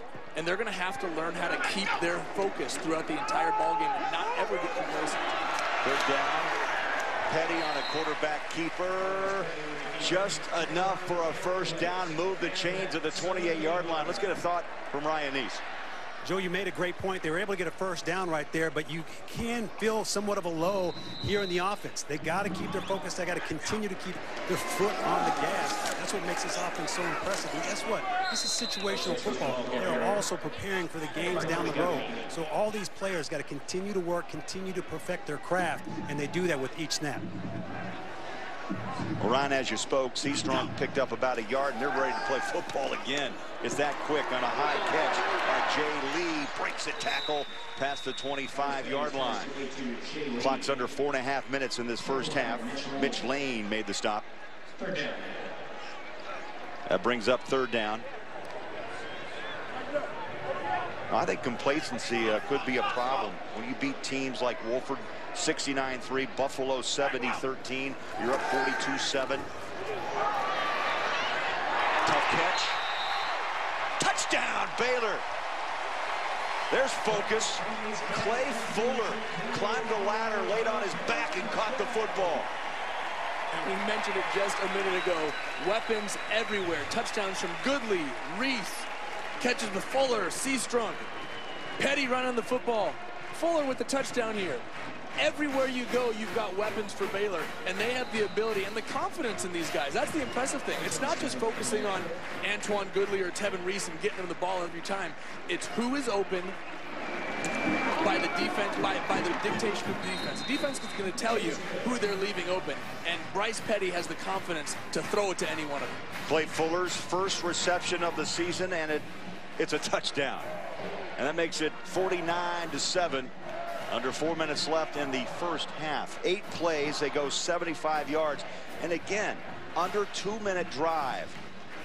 And the 23-yard reception by Fuller for 6. Well, this is the difference in Baylor's offensive efficiency today and the lack of production from Louisiana Monroe. Those are the catches that Louisiana Monroe has not made in the red zone. We've seen it 3 or 4 times. We saw it on 4th down in the end zone in the first quarter. We saw it on a couple attempts prior to the touchdown a moment ago. Those are the catches that the Warhawks aren't making, but the ones that Baylor's receivers are making. They're going up and high pointing the ball and just snatching it out of midair. I was just thinking, looking back to last year's game in Monroe, it was so important for the Warhawks how they stayed in the ball game, Joey. They struck first. They scored 2 touchdowns. Confidence was at a premium, and then all of a sudden it became a shootout. Over 1,100 yards of total offense, and today it's just been totally lopsided. Oh, yeah, a completely different game last year. 47-42 being the final eventually for Baylor, but it was a fight. I'll tell you what, it's tough to go into those smaller schools' homes. Yes. We played at Utah State my senior year, and we were number 6 in the country, and we came in to a program that was really trying to make a statement, to get themselves on the map. We were the highest ranked team to ever come in there, and it was a tough place to play. Louisiana Monroe has to learn how to play without that momentum, that home crowd behind them, and still put on a good performance.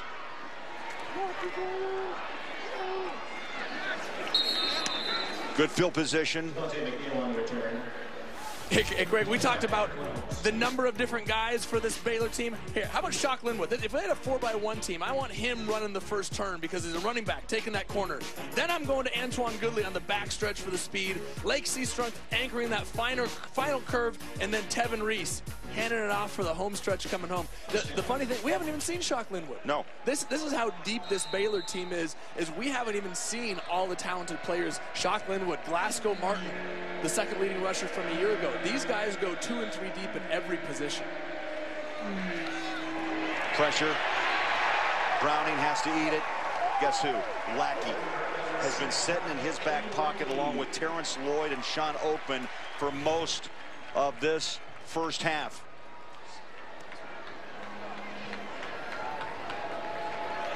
That's a breakaway. I think, does he have the baton? No, that's a football in his hand. No baton. Yeah, no one tries to attack you on the 4x1. Maybe they should put that in the next one. Quick throw on the hands and on the sideline is Kinsey Jackson. And out of bounds. They're going to wave him out 33-yard line. Kind of a relaxing day for now. Seastrunk. It's third down. I was thinking Nice may be on that 4x100 the way he was running with the freshman Baylor line. Well, I tell you what, I think Ryan still got it. I was impressed. Ryan, we got to give you a little credit here. I didn't think you could hang with those young bucks, but you still laced them up and took off. I'm impressed. Yeah, he took the field with those freshmen today as we kicked off this game, and he still got the wheels. That looked like the guy I used to play against at UCLA. High snap taken down by Browning. Again, the pocket collapse. Yep, flags out. You could tell his head was pulled straight down. It was Andrew Billings, the freshman right here from Waco, in Waco High School. 310-pound freshman, true freshman. Personal foul, face mask, 75 defense. Penalties 15 yards from the previous spot, automatic first down.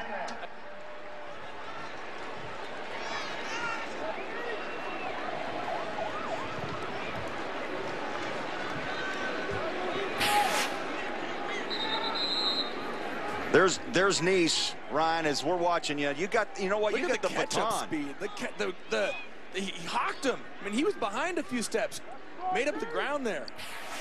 He had the Fox mic in his hand, and he was running free. If he on stick, there was nowhere to give it to. Warhawks with an empty backfield. Browning, shotgun.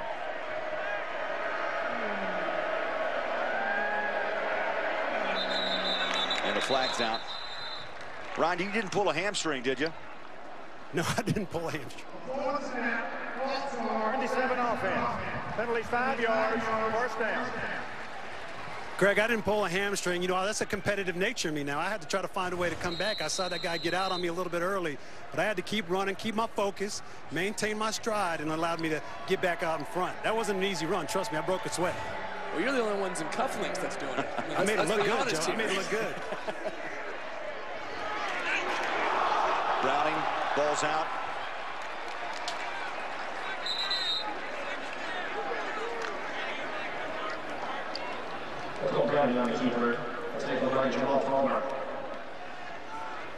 Louisiana Monroe retains Look at this right possession. Right here.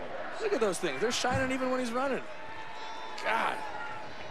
Ryan, you're looking good even when you're running fast. That's tough to do. Well, Joey, I follow your lead. You're all about style. See, you always cleaned up, looking sharp. I had to try to follow your lead when I'm on camera, make my mom proud, of course.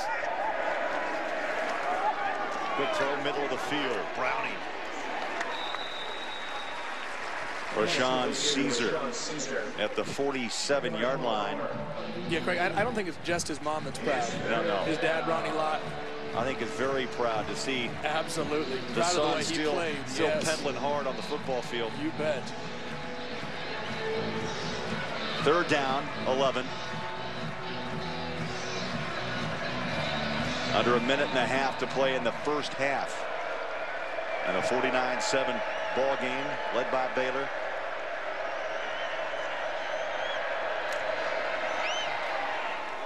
Quick throw. Incomplete. Coming up, it's the Pizza Hut halftime report. Here's Rob Stone with a preview. Coming up on the Pizza Hut halftime show, no Braxton Miller for Ohio State, no problem. No Jeff Driscoll in Gainesville, maybe big problems for the Gators. And the Spartans, they take on Notre Dame. All the highlights coming up at the break. All right, thank you, Rob. We'll be checking in just a minute or two. Louisiana Monroe forced to punt, low snap handle, and it's punted away. Takes a bounce inside the 5, and they'll be down for a touchback.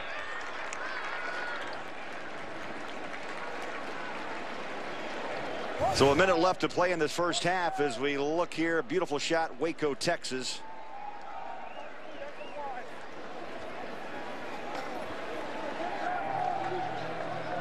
And a 49-7 ball game.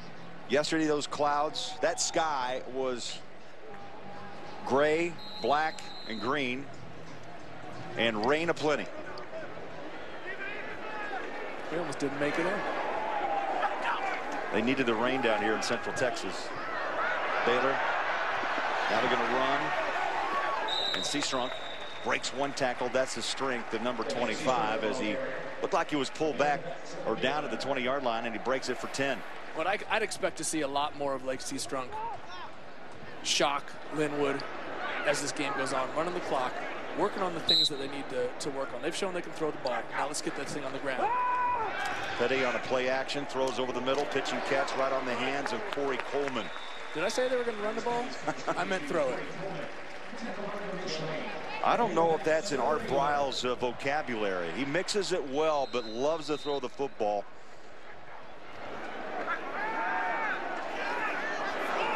On a rollout, Petty. He'll throw and throws it away. Into the Warhawk bench. That stops the clock. 39 ticks left on the first half clock. Petty's the package. 6'3", 230, mobile, strong arm. Well, we talked about practicing situations earlier in a game like this. Here's a great 2-minute opportunity. 39 seconds. Let's see if we can go down and get a score before halftime, because there's going to come a point. Timeout, ULM, their first time out of the half. There's going to come a point 30-second timeout in the Big 12 season where you're going to have to drive the field with under a minute left. Use this game experience to make your team better, so that when it happens later on in the season, it's not the first time you've seen it. ULM will call the timeout. Here are some of the headline stories that we'll be talking about at halftime. Well, Guyton, 215 yards. Joey, 6 touchdowns in the win against Florida A&M. Aaron Murray, he puts it up 30 times, 408 yards. Teddy Bridgewater, 4 touchdowns, 212 yards. I mean, in week 4, there's been some, I'll tell you the bottom line, the word is gaudy. There are some gaudy numbers being put up in college football. I don't know what it is. It's not a lack of defense. I mean, guys are still playing defense. It's just that offenses are getting so incredibly efficient. Can't play with 10, can you, big man? Petty back to work. Wants to throw, he tucks and runs. Oh, he took a shot, 45-yard line. Took on a couple of linebackers. Ray Stovall was there. Petty goes quickly back to work. Wants a home run ball up top, coming back for it, flags out. Catch is made. Tevin Reese put a flag back at the 9-yard line. Craig, I think this is going to be PI on Louisiana Monroe here. As Tevin Reese came back to the football, it's so tough for a DB to play that.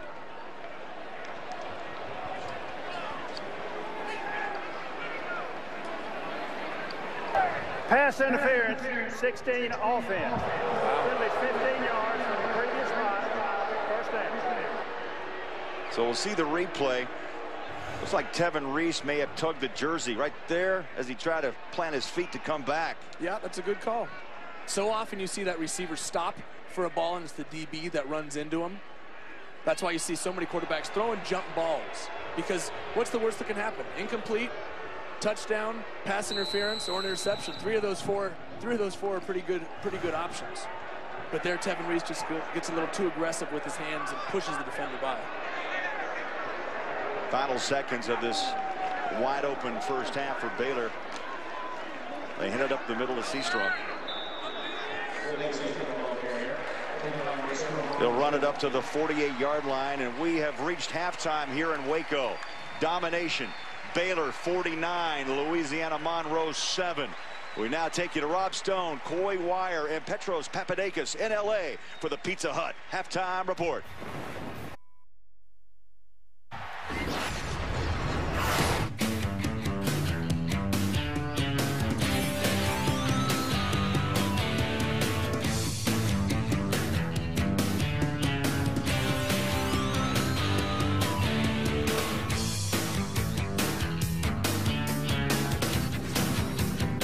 Welcome back to Waco, Texas. Fox College Football presented by Geico. And at halftime here, Baylor has dominated half number one, 49-7 over the University of Louisiana Monroe. Craig Bolerjack back with Joey Harrington.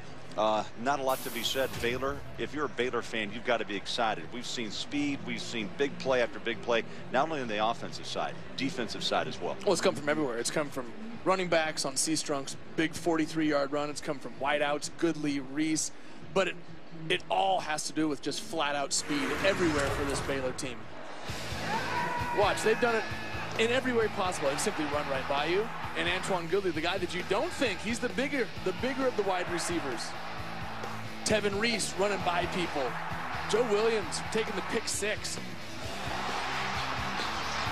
Baylor has just flat out run by teams in the first half. And again, Goodley giving a little Heisman move there, pushing guys off. Well, you look at the first half stats, domination, 430 yards of total offense in a half. ULM with 280, but yet points have been difficult to find. They've been in the red zone. They failed to convert on fourth downs. They were picked twice for touchdowns, as you mentioned. And right now it is 49-7, and that's where we'll pick it up as we start the third.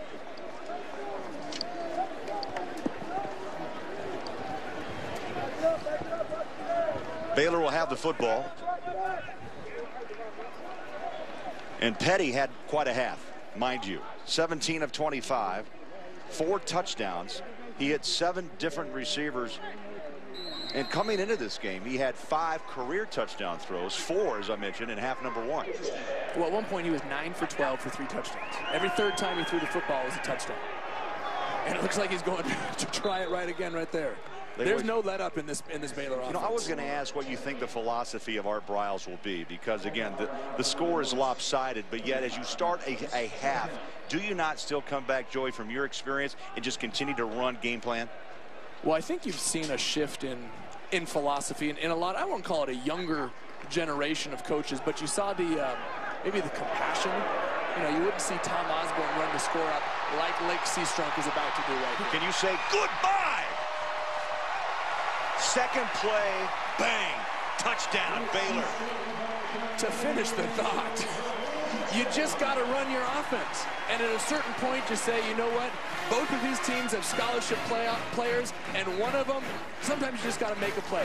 If you don't want the score to be run up, then stop us. And that's what the philosophy of Baylor is. We're just going to continue to run our offense, and if you don't want it to get lopsided, well, then you know what? You better make a defensive stop. 75 yards. Seastrunk now 10 carries for 157. That's nearly 16 yards a touch for Lake Seastrunk. Aaron Jones, that leg can have to be iced down by Knight's End as he punches in another PAT. Well, we asked the question, and you know what? Art Briles answered it for us, as you mentioned. Yeah. And they do it in so many ways. Watch Seastrunk with the speed to get outside, and then just flat out runs away from people. You know, we've heard so much about Lake Seastrunk at the start of this year that we just assumed he's been around for a while. But remember, he didn't come on for Baylor until about week 7. through 7 games last year. The first 7 games, he only had 181 yards total. In the last 6 games for Baylor last year, he averaged nearly 140 a game and had 6 touchdowns. He has come on as of late, and then you include the first 3 of this year where he's been over 100 each game. He transferred out of Oregon, and when asked from the Ducks why wasn't Seastrunk still a Duck, basically maybe he ran out of patience because of this type of talent. He wanted to get on the football field. Well, yeah, there's a lot of different things. He's got family here in Texas. You know, he said he wanted to play closer to his family, which is a very understandable thing to do. You know, no matter how you look at it, whether he wanted to be close to family or he simply thought he was good enough to be playing right away, it's a fantastic story by a young man who is a terrific talent in college football. Remember, when he went to Oregon, he was behind LaMichael James and Kenyon Barner. LaMichael, who, had he stayed for his senior year, would have easily broken the all-time rushing record held by Ron Dane. And then Kenyon Barner, you saw what he did last year, going over 1,500 yards. There was just so much talent that it was hard for him to get on the field. Ticks away a little short at the 7-yard line. Courtney Davis hits the edge. Well, his head spun around at the 25-yard line. He's out of bounds, and that's where Louisiana Monroe will start their first drive of this 3rd quarter. You know who he is, right? Duck Dynasty. What a show that is. Popular. I think one of the most popular television shows in the country. They're from Monroe. Am I missing something? Apparently, it's all about duck calls. Yeah, 2 little kids. I should be watching this. It's a duck show, right? Apparently, with 2 kids, I don't get around to watching too much of it. Are they on Sesame Street? No. It limits your channel surfing, doesn't it?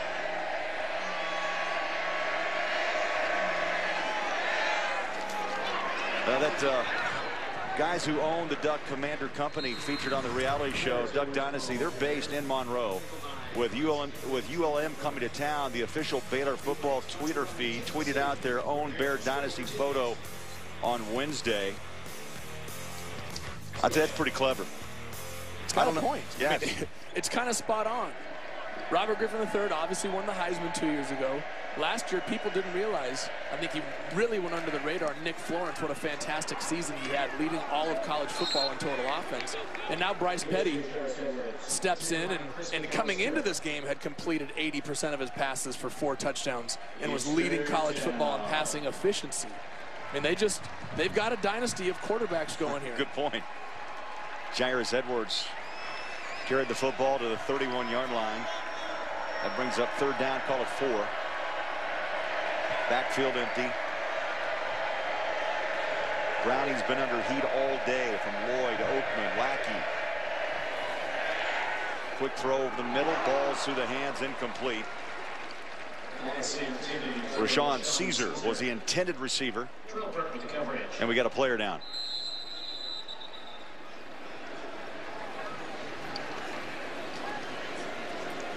It's number 68, the center, Colby Mitchell. Backs up Josh Allen.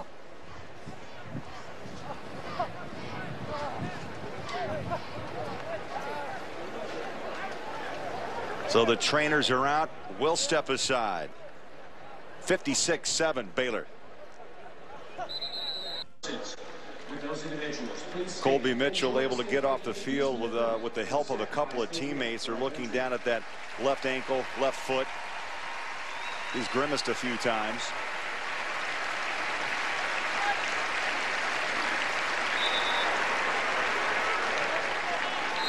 So 4th down will force Louisiana Monroe to punt. Back inside the 20-yard line. Norwood back to receive. The sun in his eyes, and he takes a shot at the 20-yard line and is tossed down of bounds back at the 19. Time for a Lowe's Never Stop Improving game break. Here's Patrick O'Neill with an update on Notre Dame, Michigan State. Patrick. All right, Craig, thanks very much. The Irish going to take the lead on the Spartans. Cam McDaniel, 7 yards. Well, that was easy. Untouched, 17-10 in the 4th quarter. Notre Dame going for their 10th straight victory at home. Craig and Joey, back to you. Now a little Notre Dame magic back at home. As you heard Patrick going for the 10th straight. Interesting to see him do it without Golston. I'm going back to Tommy Rees at quarterback there. Petty nearly lost that ball on the snap on the give back, and he's down to the 22-yard line. Now you have to wonder if we'll see Seth Russell, the redshirt freshman out of Garland, Texas, at quarterback before the day's out. I'm going to go ahead and guess that we will. Up the middle. Shock. Linwood just shocked his crowd a little bit. Haven't heard from him, haven't seen him. The redshirt freshman out of Linden, Texas, knocked down by Isaiah Newsom. We mentioned him earlier as the first leg of the 4x1, and you saw why. Just hit that hole and just pure speed right through the middle.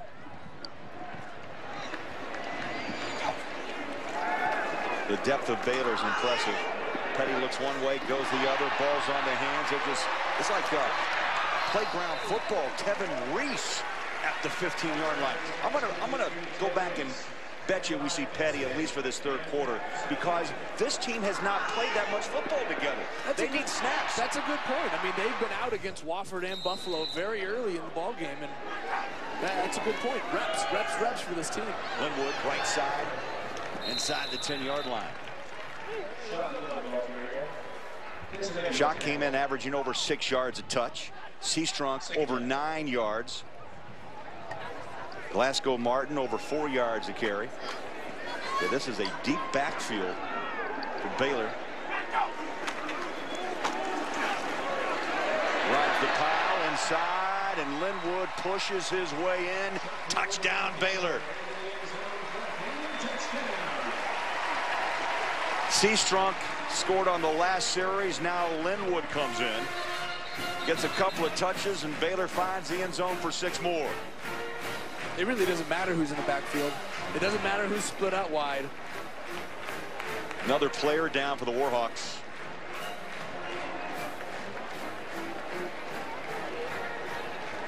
Linwood 3 carries, 50 yards on that drive. That's Emmanuel Jeffries, number 18. Looks like he got rolled up a little bit from the backside. Senior out of Jackson, Mississippi. Let's check in downstairs. Here's Ryan Neese. Craig and Joey, we've focused so much on the skilled position players, the quarterback, the wide receiver, the running backs. They've all been very impressive in this game, but I promise you, in that last play, that was the offensive line. Those guys were physical. This offensive line is starting to come together. They're starting to show their dominance. And I tell you, if they continue to be this aggressive and continue to open these holes for the running back, this is going to be a long, long game. And moving forward, this offense is just really impressive. And the offensive line is the anchor to the whole thing. Yeah, great point. Jeffers is up with some help again from the teammates. Ryan, you hit it on the head there. We haven't even talked about the offensive line. That left side of the offensive line for Baylor, Cyril Richardson, an All-American last year, Big 12 Lineman of the Year a year ago. Spencer Drango, a freshman All-American last year. Stephon Huber. I mean, they've got some horses up front who've played together for a while.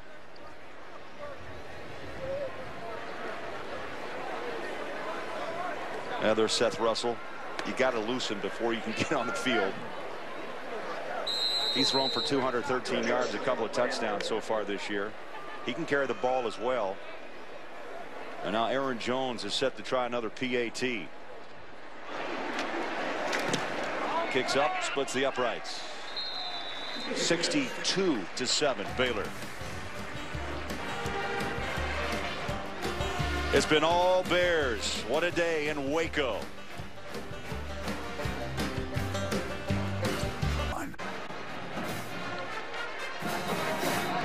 Ryan, you're a kind guy. You're always wanting to spread the love around. You know what? You know where the love needs to go? Right there. Big Cyril Richardson. This offensive line is anchored by him. And you know what? All these speed guys on the outside get all the credit. It's never the linemen who get the love. This guy has been all conference twice now in the Big 12. He started all of 2011 at left tackle, moved into left guard, and has become the rock for this offensive line that has protected every quarterback, it seems like, the last 4 seasons for Baylor. This guy is a phenomenal offensive lineman, an All-American last year, like we mentioned. This offensive line can really dominate a football game, and they'll need him to dominate the football game as we start to move into Big 12 play. Well, Cyril Richardson is a mountain of a man, 6'4", 340 out of Fort Worth. I think that next level is just around the corner. In fact, we know it. No return for the Warhawks is Kyle Peterson on a kick. Joe, you made a great point about Richardson, but I tell you, the entire line, what impresses me is their ability to pick up blocks. And when guys are coming up to blitz, they faced a lot of pressure. But I tell you, they've done a great job identifying the blitzers and at the same time opening up holes in the run game. They're aggressive. They run their feet. They use their hands well. You haven't seen any penalties. These guys are working together like a fine, well-oiled machine. I tell you, I get excited watching them. Well, right now, Louisiana Monroe playing for respect, as they're going to have to work just to get the football downfield as Rashawn Caesar is knocked down at the 30-yard line. Hager got a hand on him. You know, I love his play, but you know what? Right there, look at that smile. Just seems like a happy young guy, happy to knock somebody on their back. You gotta love an O-lineman who can knock someone in the face and then just smile about it. I'd be smiling if my offense put 63 on the board.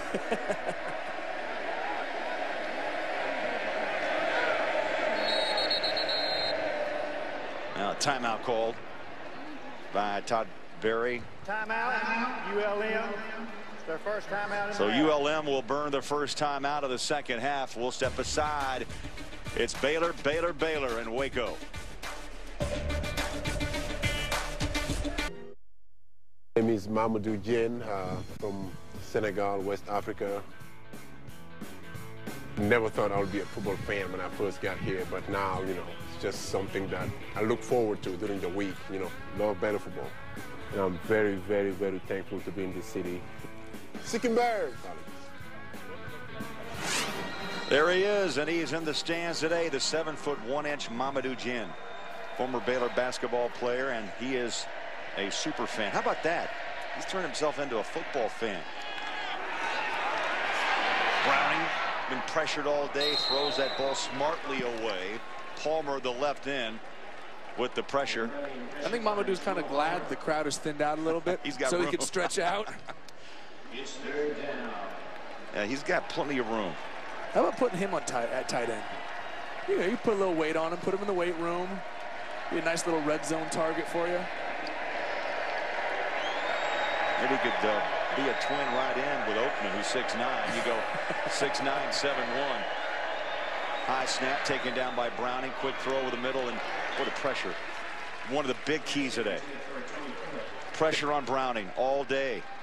There's Oakman, who's 6'9". So Oakman is a small man compared to Mamadou. Yeah, Oakman, Lloyd, they got pressure on Colton Browning from the opening kick. And they took him really out of the game and frankly confused him. I mean, you could see him get a little bit rattled, trying to tell whether or not they were bringing pressure or they faking it and dropping out. And he and his receivers were just never on the same page. It resulted in an interception for a touchdown there in the first quarter. Norwood waves for the fair catch at the 25-yard line.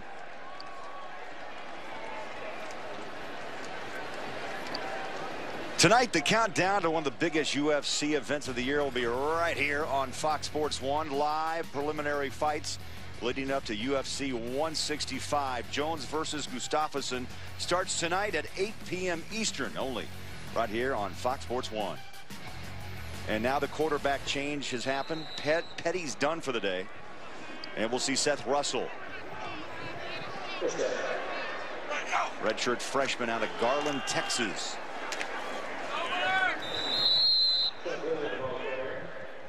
Shock Linwood gets the carry. So I'm sure Seastrunk's done. And Petty. Let me ask, Art Briles wants to try to accomplish from this point on? Consistency. You know, you want to see your reserves come in and do the same things that your starters did. Oh, what a pick. Isaiah Newsom. Anyone who's played that high school football, when you yell out Oski and the ball's up on the tip drill, that's what paid off right there. As the pressure came from Caldwell, the ball was up and Newsom pulled in the football and an interception. You know, earlier in the game, that's a ball that the receiver would have stopped, gone up, and tried to high point. I think Jay Lee just expected that ball to continue going. He's thrown into the wind a little bit. We saw it earlier in the first quarter when Colton Browning was going that direction and underthrew the first pass of the game. But you got to give your quarterback a chance. And if you can't make the catch, go up and break it up. Rayleigh Brown is in now for Colton Browning. And he throws a far side over to Caesar. So both teams have flipped quarterbacks. Now Brown on the field for Browning. Brayley's a sophomore out of Shawnee, Oklahoma. He did play 5 games last year in his redshirt freshman season.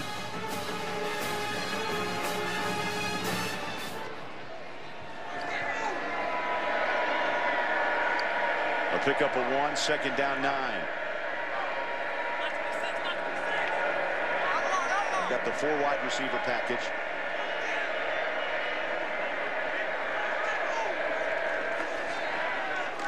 Edwards, the ball carrier. You notice he went from right side to left on the lineup and then tried to crash off the right side, and he picks up maybe a yard. Call it 2. It's 3rd down. Now Browning's on the headset. How about 41 pass attempts, complete 17, 219 yards, a touchdown, a couple of picks that Baylor turned into touchdowns. Not the day that Colton was hoping to have. Definitely not the day he had last week when he went 43 for 68. Yeah, 3 touchdowns, 315 yards in the win against the Demon Deacons of Wake Forest. Brown throws. That ball is up and nearly intercepted. Bryce Hager tipped that pass. He's got good speed for a middle linebacker. He's been clocked at 4.5 in the 40. Well, both those guys, Eddie Lackey and Bryce Hager, both move very well sideline to sideline. And that's, you know, some defenses are built, some teams are built for power. The Stanfords, the Alabamas. This team, offense and defense, is built for speed. And you got to be able to cover the entire field sideline to sideline. Norwood inside his 10-yard line on a punch kick. And this one's going to go to the end zone on a touchback. Well, Baylor's going to be a favorite for the Big 12. Oklahoma, you got to throw in that mix as well, and also the Cowboys of O-State. Well, yeah, it's an interesting conference this year. Nobody really jumping out and grabbing the favorite position from the start, but Oklahoma State is kind of the consensus coming in. J.W. Walsh returning after a battle last year for the quarterback position, has Jeremy Smith back at running back. But you know what? The difference between Oklahoma State 2 years ago when they were in the BCS and last year was defense. They led all of college football 2 years ago with 44 takeaways. Last year, half that, 22, and they were middle of the pack, 5th in the Big 12 in turnovers created.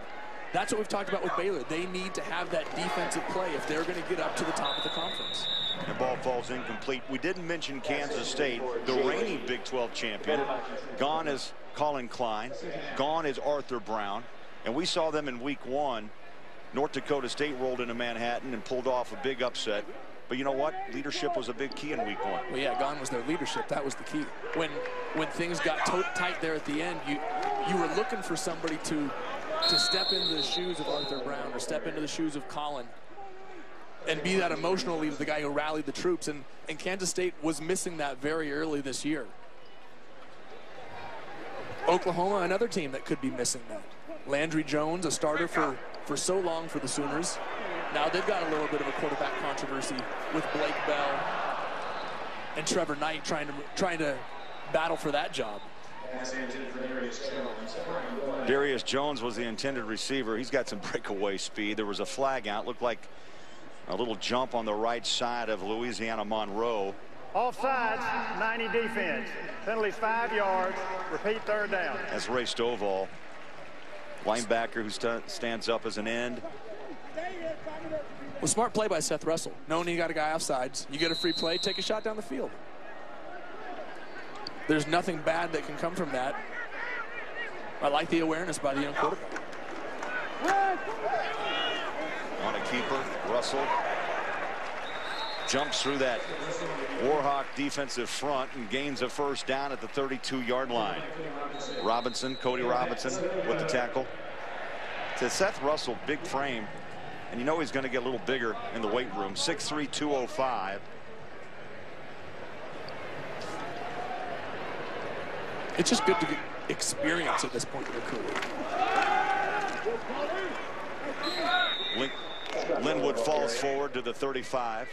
You know, Craig, the more often you can play as a young quarterback, the more you can just log hours under center, the more you can rely on that experience down the road. How about that throw? Up top, on the hands.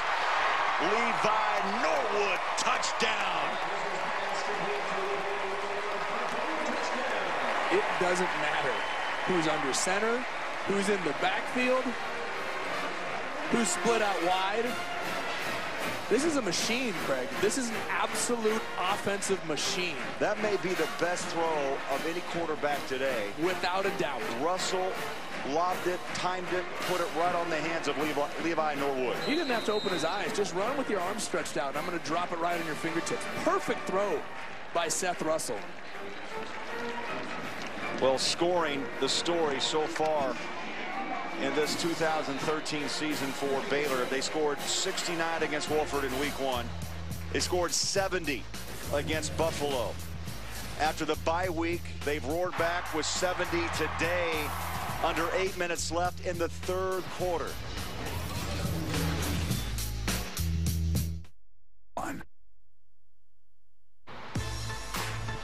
Well, if you come to Waco, Katie's Custard is a must.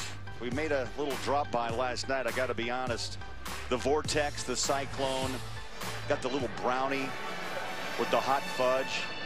And, Joey, I know that you have been unable really to put down Katie's Custard since we came to town. And I think, yeah. And look what he's got in his hands right now. Where we go? Where are we going? Over here? Yeah. There we go. What'd you get?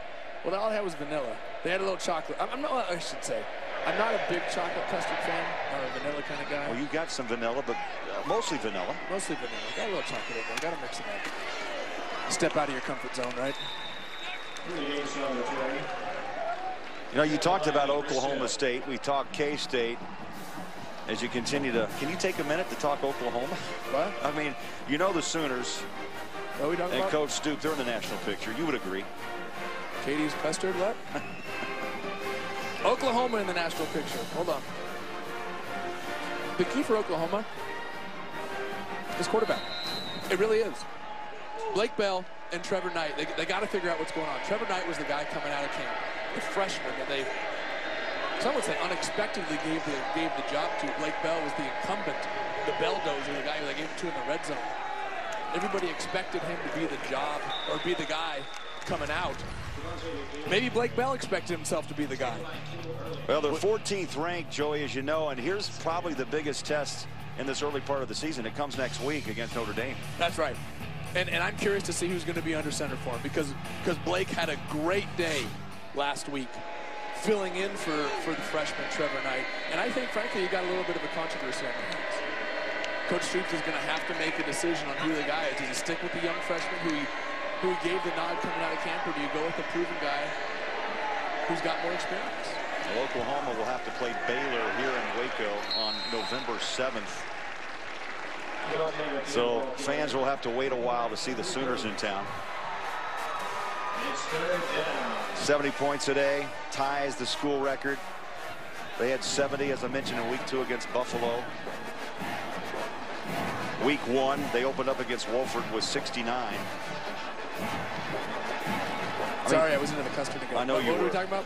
You know, but you look at all the offensive stats for Baylor. I mean, they're in the top 5 in most categories in college football. #1 in scoring and total offense. And they poured it on again today. Pressure. And you know what? We talked about the defense and the importance that it's going to play in the run of the pack or the Big 12. And they played well today. Granted, haven't really been tested at this point, but they are very active. Well, that's the key. They're active. Tackles for loss has been the big number that jumps out for Baylor this year. They've got the top 3 guys in the Big 12 in tackles for loss. Sean Oakman, we talked to the big DN, 6'9", 270 pounds. Leads all of college football with just under 3 tackles for loss per game. And then second in the Big 12 is Sam Hull with 2 tackles for loss a game. Third is Avion Edwards I mean, they have the depth on defense. Big punt, no return. The win behind the kick of 77 yards. We talked about Kansas State, the rematch. That's in October in Manhattan, Kansas. But really things get nasty in November. Oklahoma at home. You got Texas Tech in Arlington. And then it's Oklahoma State on the 23rd, just before Thanksgiving down in Stillwater. Yeah, or I should say north into Stillwater. It'll be a tough test at the end of the season for Baylor. You know, we talked about the Heisman Trophy a little while ago, and Lake C. Strunk wanting to be in the discussion for the Heisman. Well, you know what? That happens in November. People remember what happens in November. That's when you win championships, and that's when you win trophies. Is those memorable plays in November. When you do it against Oklahoma State and Oklahoma at the end of the season, people are going to remember it. Number 80, Spangler, who's about 5 deep on the wide receiver chart. And there's a flag out 21-yard line near side.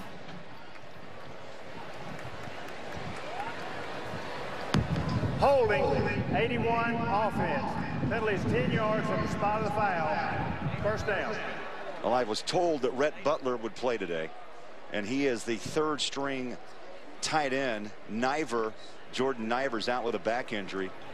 But Rhett Butler, yes, it's true. Gone with the Wind. His parents, big fans, and also they named his sister Tara. Yes. You're dating yourself, Craig.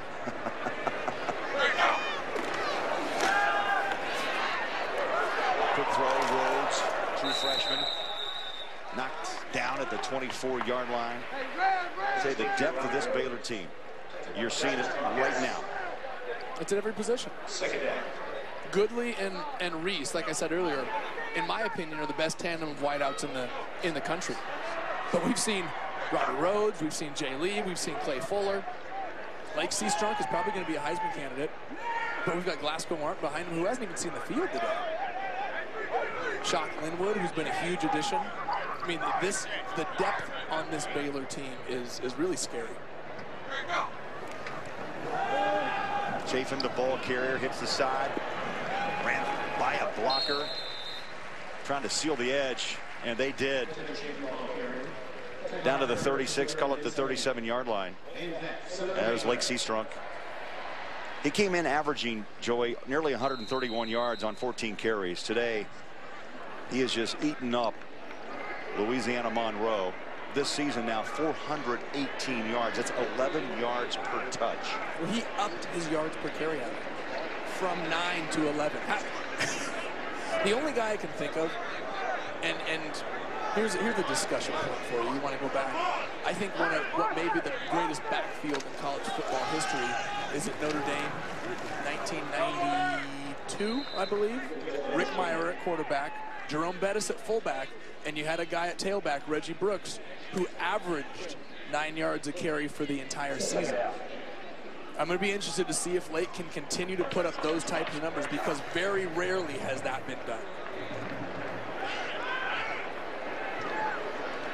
Warhawk shows blitz, and then Russell looks to the sideline.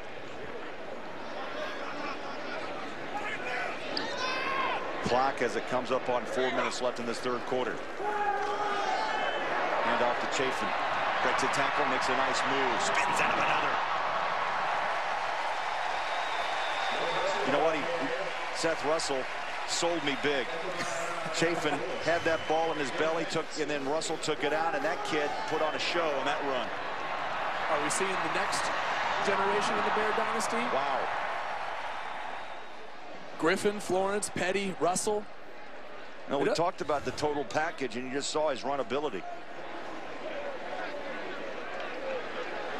Another first down, 39-yard line. 713 total yards thus far. Not even through 3 quarters.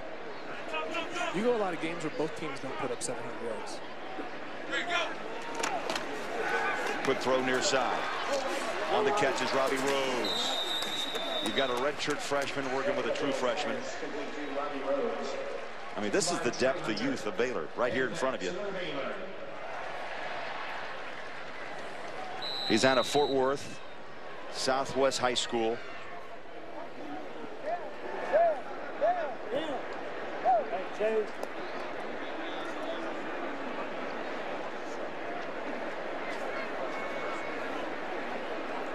Another glance to the sideline. Philip Montgomery, the offensive coordinator for Baylor.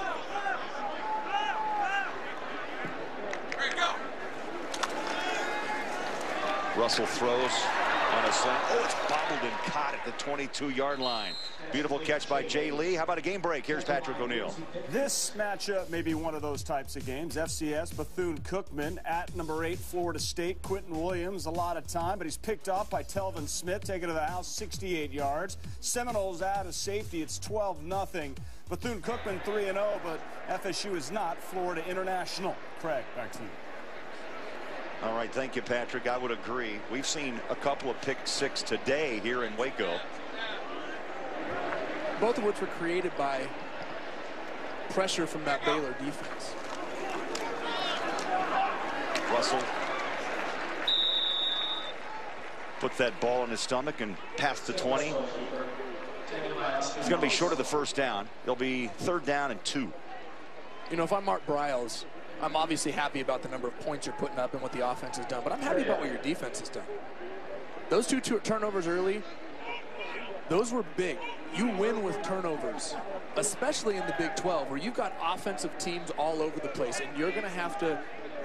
There aren't very many 10-7 ball games, 14-10 ball games in the Big 12. You're winning games 38-31, and what's the difference?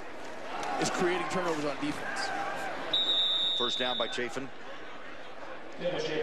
He's another redshirt freshman.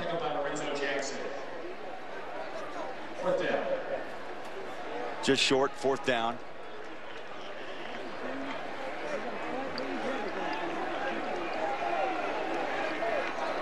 Baylor is about 50 yards away, Joey, from a school record in total offense. It seems like every week they're breaking a record for something, whether it's points or total offense.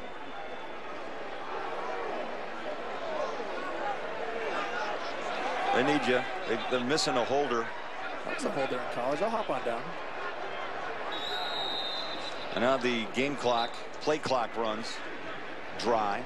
Delay game, offense. Penalties 5 yards, 4th down. Hey, this is what we were talking about earlier. This is a little thing, but these are the things that the head coach is going to jump on in the meetings tomorrow. Your focus as the game goes on. And sure, you're up 70-7. But these are the little things that differentiate, or the difference between being a good team and a championship team. 39-yard attempt. And no good. Fox Sports 1 starts off your Sunday mornings with Fox NFL Kickoff as the guys get you up to speed on all that's happening around the league. And this week you don't want to miss Mike Tyson as he drops by. Then turn to Fox to catch America's #1 pregame show. That's Fox NFL Sunday, and it all begins at 11 a.m. Eastern here on Fox Sports 1. Iron Mike in the house. So it was what would have been a 34-yard field goal. They had to tack on 5 more because they missed a holder. And so the 39-yard attempt falls short. And Louisiana Monroe's got the football. I don't want to interrupt you between your bites of frozen custard. I was waiting for you to say something. Jairus Edwards to the 30-yard line. Tackled by Tayon Sells and Ryan Stewart. Tayon Sells, number 26, corner safety with the stop. It's a Waco tradition, Craig. You have to embrace the town that you come and visit. Pretty good barbecue around here too. Not too bad. Not too bad.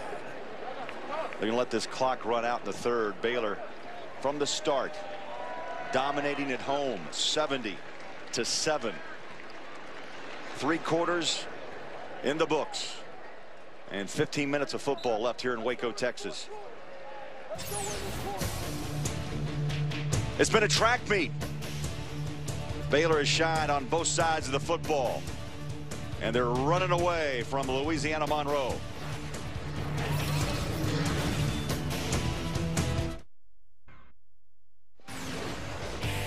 Well, today Louisiana Monroe has had a heavy dose of Baylor football. The Bears, in a word, big day. That's 2 words. Super speed for 1. They've done nothing wrong except the missed field goal. I'm trying to think of something. The interception. The interception by Seth Russell. But you're right. There hasn't been a whole lot that you can pick out on film. Darius Russell with the ball.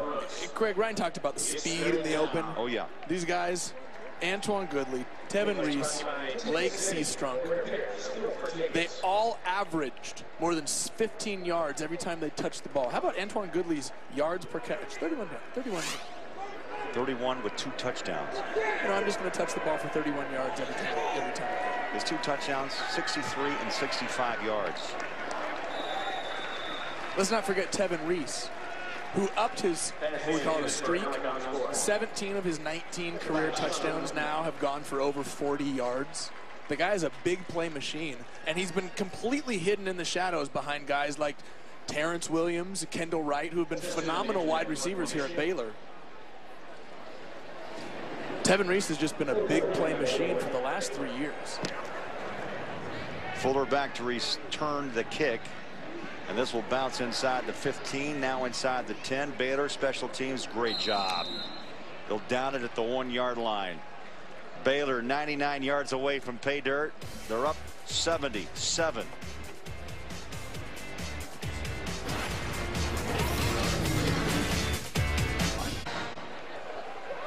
Just over 14 minutes remaining here in Waco. Time for our Right Stuff Player of the Game, presented by Academy Sports and Outdoors. Antoine Goodley. Yeah, he's the right stuff. 156 yards. As you mentioned, over 31 yards per touch. 5 catches and 2 touchdowns. You had your pick of them. I mean, really. Petty, Reese, Seastrunk. They were all of them. Robbie Rhodes with the catch. Donovan Lewis stayed home, made the tackle. Let's check in with Ryan East. Joey, Craig, we picked Antoine Goodley as the player of the game, and I had a chance to walk by this guy, and I'll tell you what, he's built like a running back. Yes, he plays wide receiver, but from the waist down, he got a big run. His thighs are so huge, it's pretty impressive. I mean, that's why when he catches the ball, he's so hard to bring down. He's a physical receiver. I like to see this guy in the open field. He breaks a lot of tackle and then uses his speed to take it to the house. You know, we both, I think all 3 of us thought that Goodley was a little taller than 5'10". I think it's the size of the man. You watch him on film, and he plays like he's about 6'2", 6'3". I mean, he just has a big physical presence on the field. And Baylor has the luxury of having really every type of wide receiver. You know, the short little, you know, the guy who is quick in space, you know, right in between the tackles. In the linebackers finding those zones, the guy who's big and strong on the outside, guys who can just run flat by people. They seem to have everybody in this arsenal. Anthony Webb. They're going to empty the bench before this game's out. He's 5th on the depth chart. Up top, ball's picked. Was he in bounds? 2 officials look at one another. Yes. Out of bounds, 46-yard line. Craig, it shouldn't matter. We have a flag far sideline. I believe what Seth did is what he did earlier. Saw the offsides, took a shot down the field. It's a smart play by a young quarterback. Offside, 33 defense. Penalty 5 yards from the previous spot. Repeat, second down. That's Tevin Kagan's. I like to see this. I like to see Seth Russell using his cadence, taking shots down the field. I mean, those are the things that veteran quarterbacks do. That, you know, you can tell that he knows situations. He knows football.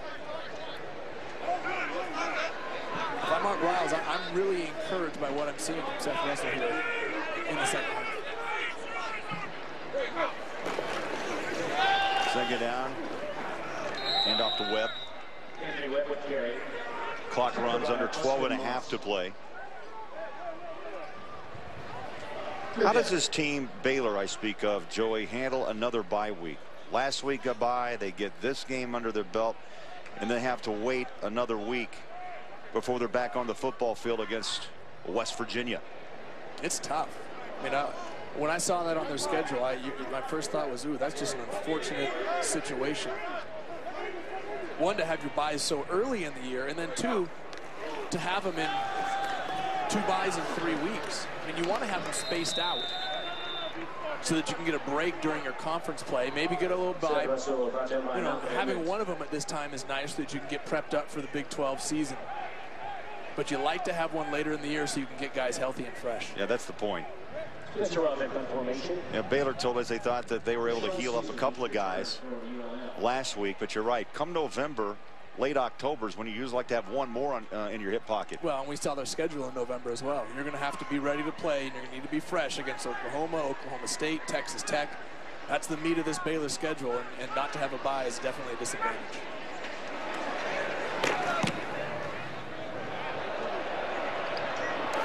Caesar, no chance to return that punt as it bounces into the end zone. 72-yard boot, and there is Lady and Joy. The mascots, the Bears, they're having fun. So are the fans here in Waco.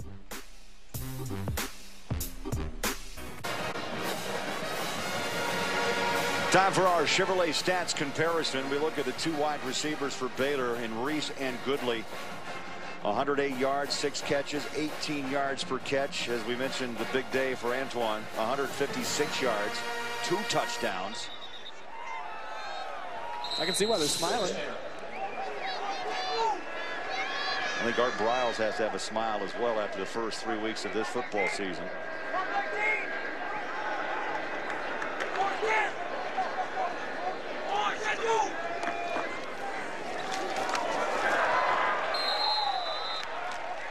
McNeil, Sells on the tackle. You know, Phil Bennett told us when we met yesterday, you know, I asked him the same question we asked Art Briles just about overconfidence. And he said, you know, we're confident but not cocky. That was really a telling statement from your D coordinator, because what that tells you, Joey, is he won't let them get cocky. Well, I think you see what happens when you get cocky, complacent, and anything but focused, no matter what it is, which side of the ball, you know, which side of the spectrum it is, whether you're overconfident or just too lax. There's too many good teams out there. They're going to score on you. They're going to beat you. And this is, I'm sure, has been a point of emphasis for Coach Briles and Coach Bennett in getting this defense back on track. Well, that was a center field catch. Watch out. Baylor with their 3rd pick. And Sells has come in at the safety spot, backing up Terrell Burt, and puts Baylor right back on the front porch. The pressure came off the edge. Brody Trahan, number 15. And that was not a good ball or a good decision by Brayley Brown. No, you can't throw this ball across the field. Really throws it up into traffic. I mean, that's rule number 1 you learn as a quarterback. You don't throw across your body into the middle of the field, no matter what the situation is. That was really just a tackle away from being the 3rd interception for a touchdown by Baylor's defense. 72 is now number 41.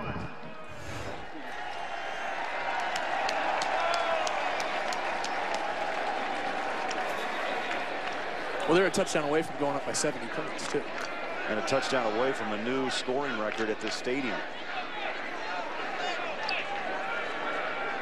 Here's one for you.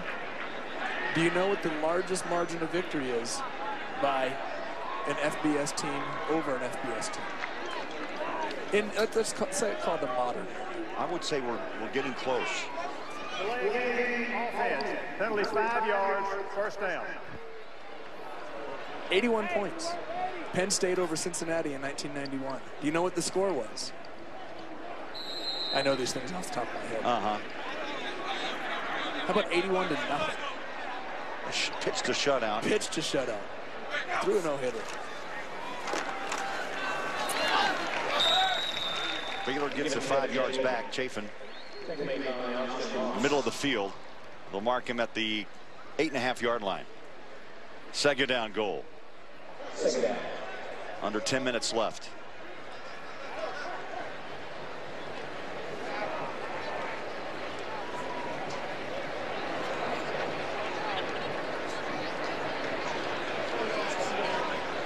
Russell takes a long look at that Baylor sideline. Which is the right thing to do. No hurry.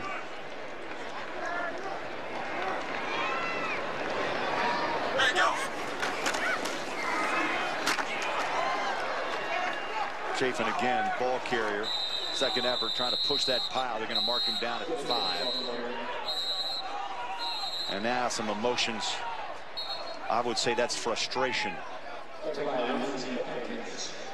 by Louisiana Monroe. Look, we've talked a lot about Baylor and how great they've been on both sides of the ball. It's tough to be on that Louisiana Monroe sideline right now. It really is, and you have to respect the guys who are out there on the field, still scrapping and still trying to make tackles, not giving them a walk into the end zone. It's a tough thing to do. Hey, look, the film is still going to be watched by your coaches. Absolutely. Absolutely. By your position coach, and there's going to be a lot of breakdown after this game. Ball's out. Still out. Russell tried to dive in on the pile for Baylor. And they're going to peel the onion here, one layer at a time.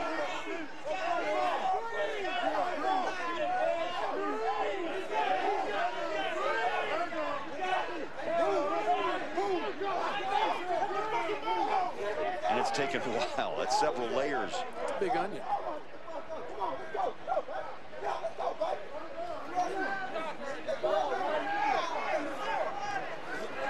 The football remains possession to Baylor.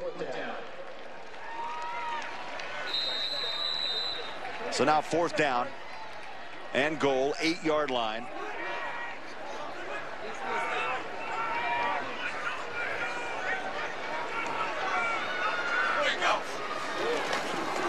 Chafin stacked up, maybe a yard, and they're going to turn it over on downs.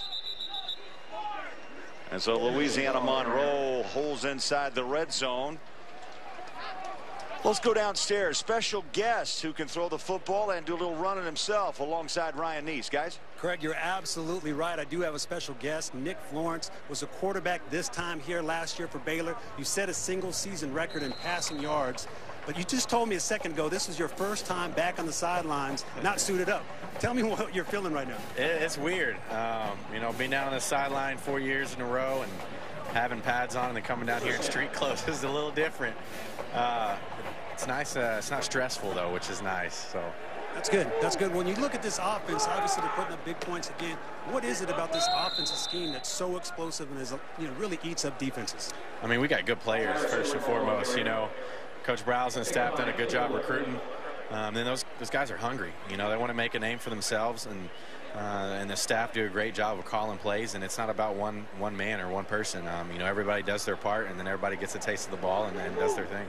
Now, when we were in the meeting room the other day, Joey Harrington upstairs asked you the question, what is it about the scheme, the spread offense, what are you guys trying to do to break down defenses? And you wouldn't give away the secret sauce. So can you give us away a little bit, give us a little taste? You just want to make the defense do the wrong thing. You know, it's all about executing the play, and whatever you do, make the defense make the wrong move, and then you go and score. And then you just speed kills. That's the other thing that Coach Browse always says. If you have the fastest guys on the field, you can do some dangerous things. So now I appreciate your time. Thank you for being down here. Enjoy the rest of this game. Back up to you guys. All right, thanks so much, Ryan. I saw Nick Florence last year go toe-to-toe with Geno Smith, and Geno got most of the love in that ball game, in that wild game. That Geno really had the Heisman Trophy in his back pocket, but from that point on, Joey, things went downhill for West Virginia and Geno Smith. Yeah, they did. You didn't hear anything about Nick and the day he had throwing for 505 touchdowns. Just a paltry day comparison to yeah. Yeah, he was marvelous that day, and here he is in action. He just was a great player, a good teammate. He handled the huddle. He was also, as you mentioned, Joey, they had the ability to get the ball downfield, and also pretty good feet. Yeah, just a smart football player. And Ryan was right. I tried to pick his brain. I tried to figure out what the secret was to this Baylor offense. And in short, it's like Ryan said. Like Nick said, it's making the defense do the wrong thing.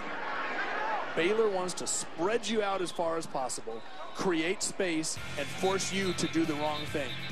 Baylor has done exactly that all day today, forcing Louisiana Monroe to do the wrong thing all day.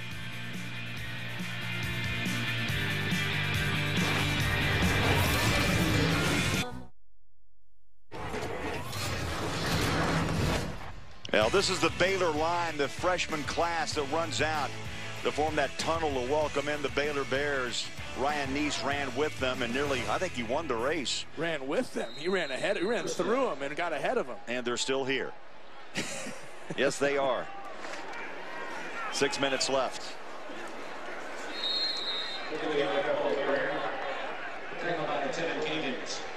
Webb, the ball carrier. Oh, it's good to be a freshman in college. Remember those old days there, Joey? What are you talking about? Old days? That was just last week for me. Oh, they run by fast. For Louisiana Monroe, where do you go from this point? Is it one of those games, and Joey, you mentioned you've been involved in runaways. Do you look at the tape? Do you look at it? Do you burn it because you got Tulane next week? I think you burn it. Personally, I mean, there's two ways to go about it. You can sit and nitpick and point out all the mistakes that you made, but you risk punching holes in the confidence and the psyche of a team that, frankly, can be really good. Colton Browning had a poor day. He had an off day, and that's going to happen. But the key is to pick him back up, have Colton pick his teammates back up, because this is a team that can compete for a Sun Belt championship, and you don't want to destroy that confidence here early in the season. 3rd down and 13, under 5 minutes left.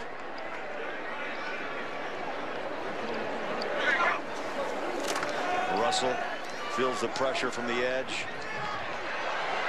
Slings it downfield. Magical catch and out of bounds. Baylor at the 46-yard line.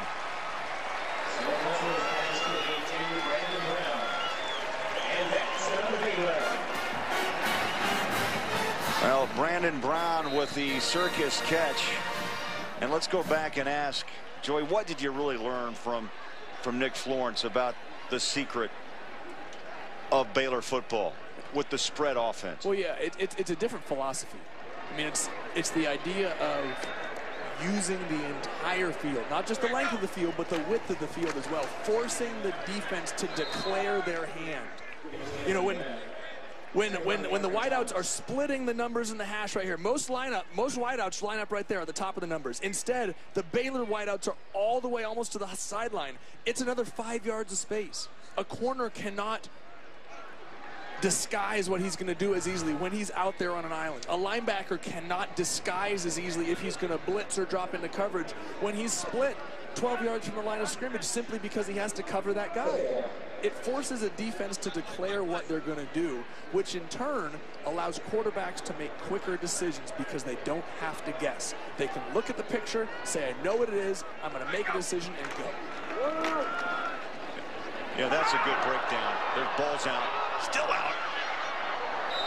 And then tossed out of bounds at the 49-yard line. It looked like Seth Russell decided to toss that ball out of bounds. What affects that, though, that whole makeup when you spread the field? I'm going to guess it's pressure, blitzes.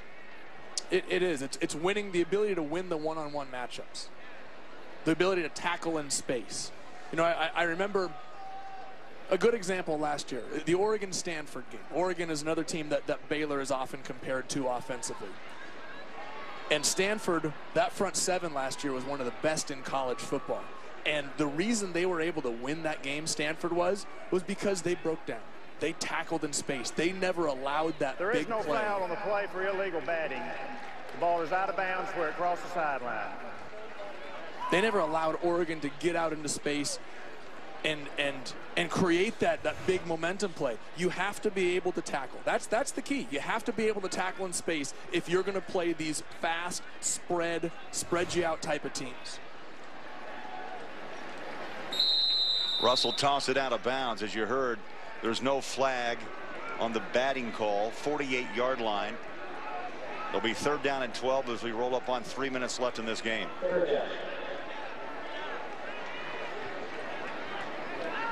So the 3rd string QB jumps on the field.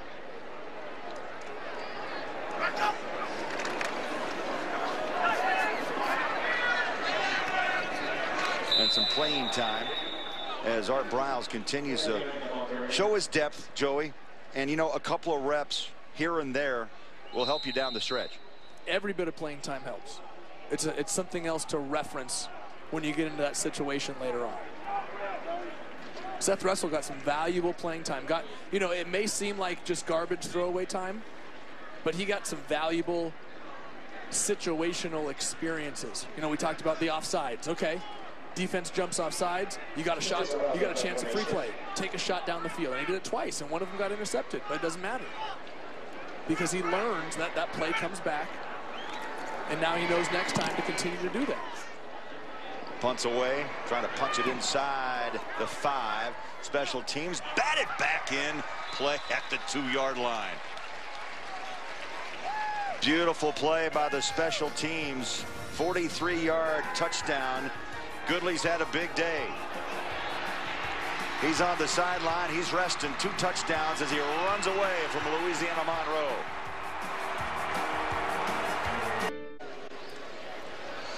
Hey, Craig, the rule in college, if anything crosses that goal line, player, ball, anything, those guys don't matter. Once that ball crosses the end line, touchback.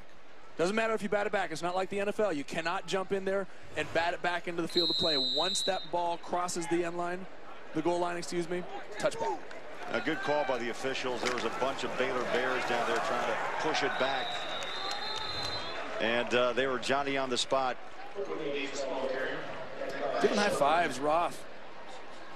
Congratulating his guys for keeping his yardage up. Oh, man. Then he knew. Take 20 off the net. Gonna hurt the average a little bit. It's all about average today for Baylor, right? Seastrunk in the average, Goodley in the average, Roth, Reese in the average. No, not the punter. You don't let the punter get in the action. Under a minute and a half to play. Davis Courtney in the backfield. Breaks a tackle and another to the 20, stacked up.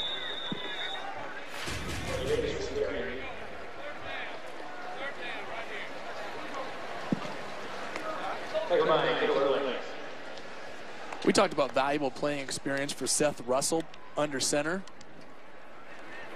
How about Oakley? Still in the ball game. Oakman. I keep thinking of Charles Oakley. Sean Oakman, just a raw talent, coach said. 6'9", 270 pounds. Says he plays violent. We know this is a violent game, but he's got a little special edge to him. Yeah, he's got to learn how to play technique. That's the key at defensive end. There are a lot of athletes out there who can get into the backfield, but not many who can do it and still keep contained, still play within your lanes. Davis thrown back for a loss at the 19-yard line. You know, and the final seconds are ticking away. Both coaches will meet at midfield, and a runaway performance today by Art Briles and Baylor. You have to be extremely happy, not just with your offense, but with your defense if you're Coach Briles. Well, for Joey Harrington and Ryan Neese, this is Craig Bolerjack. We say good evening from Waco, Texas, where once again the final score, Baylor 70, Louisiana Monroe 7. Coming up after a short break, we'll send you back to Rob Stone in our Fox College Saturday studios in L.A. 70-7, Baylor. You've been watching Fox College Football on Fox Sports 1.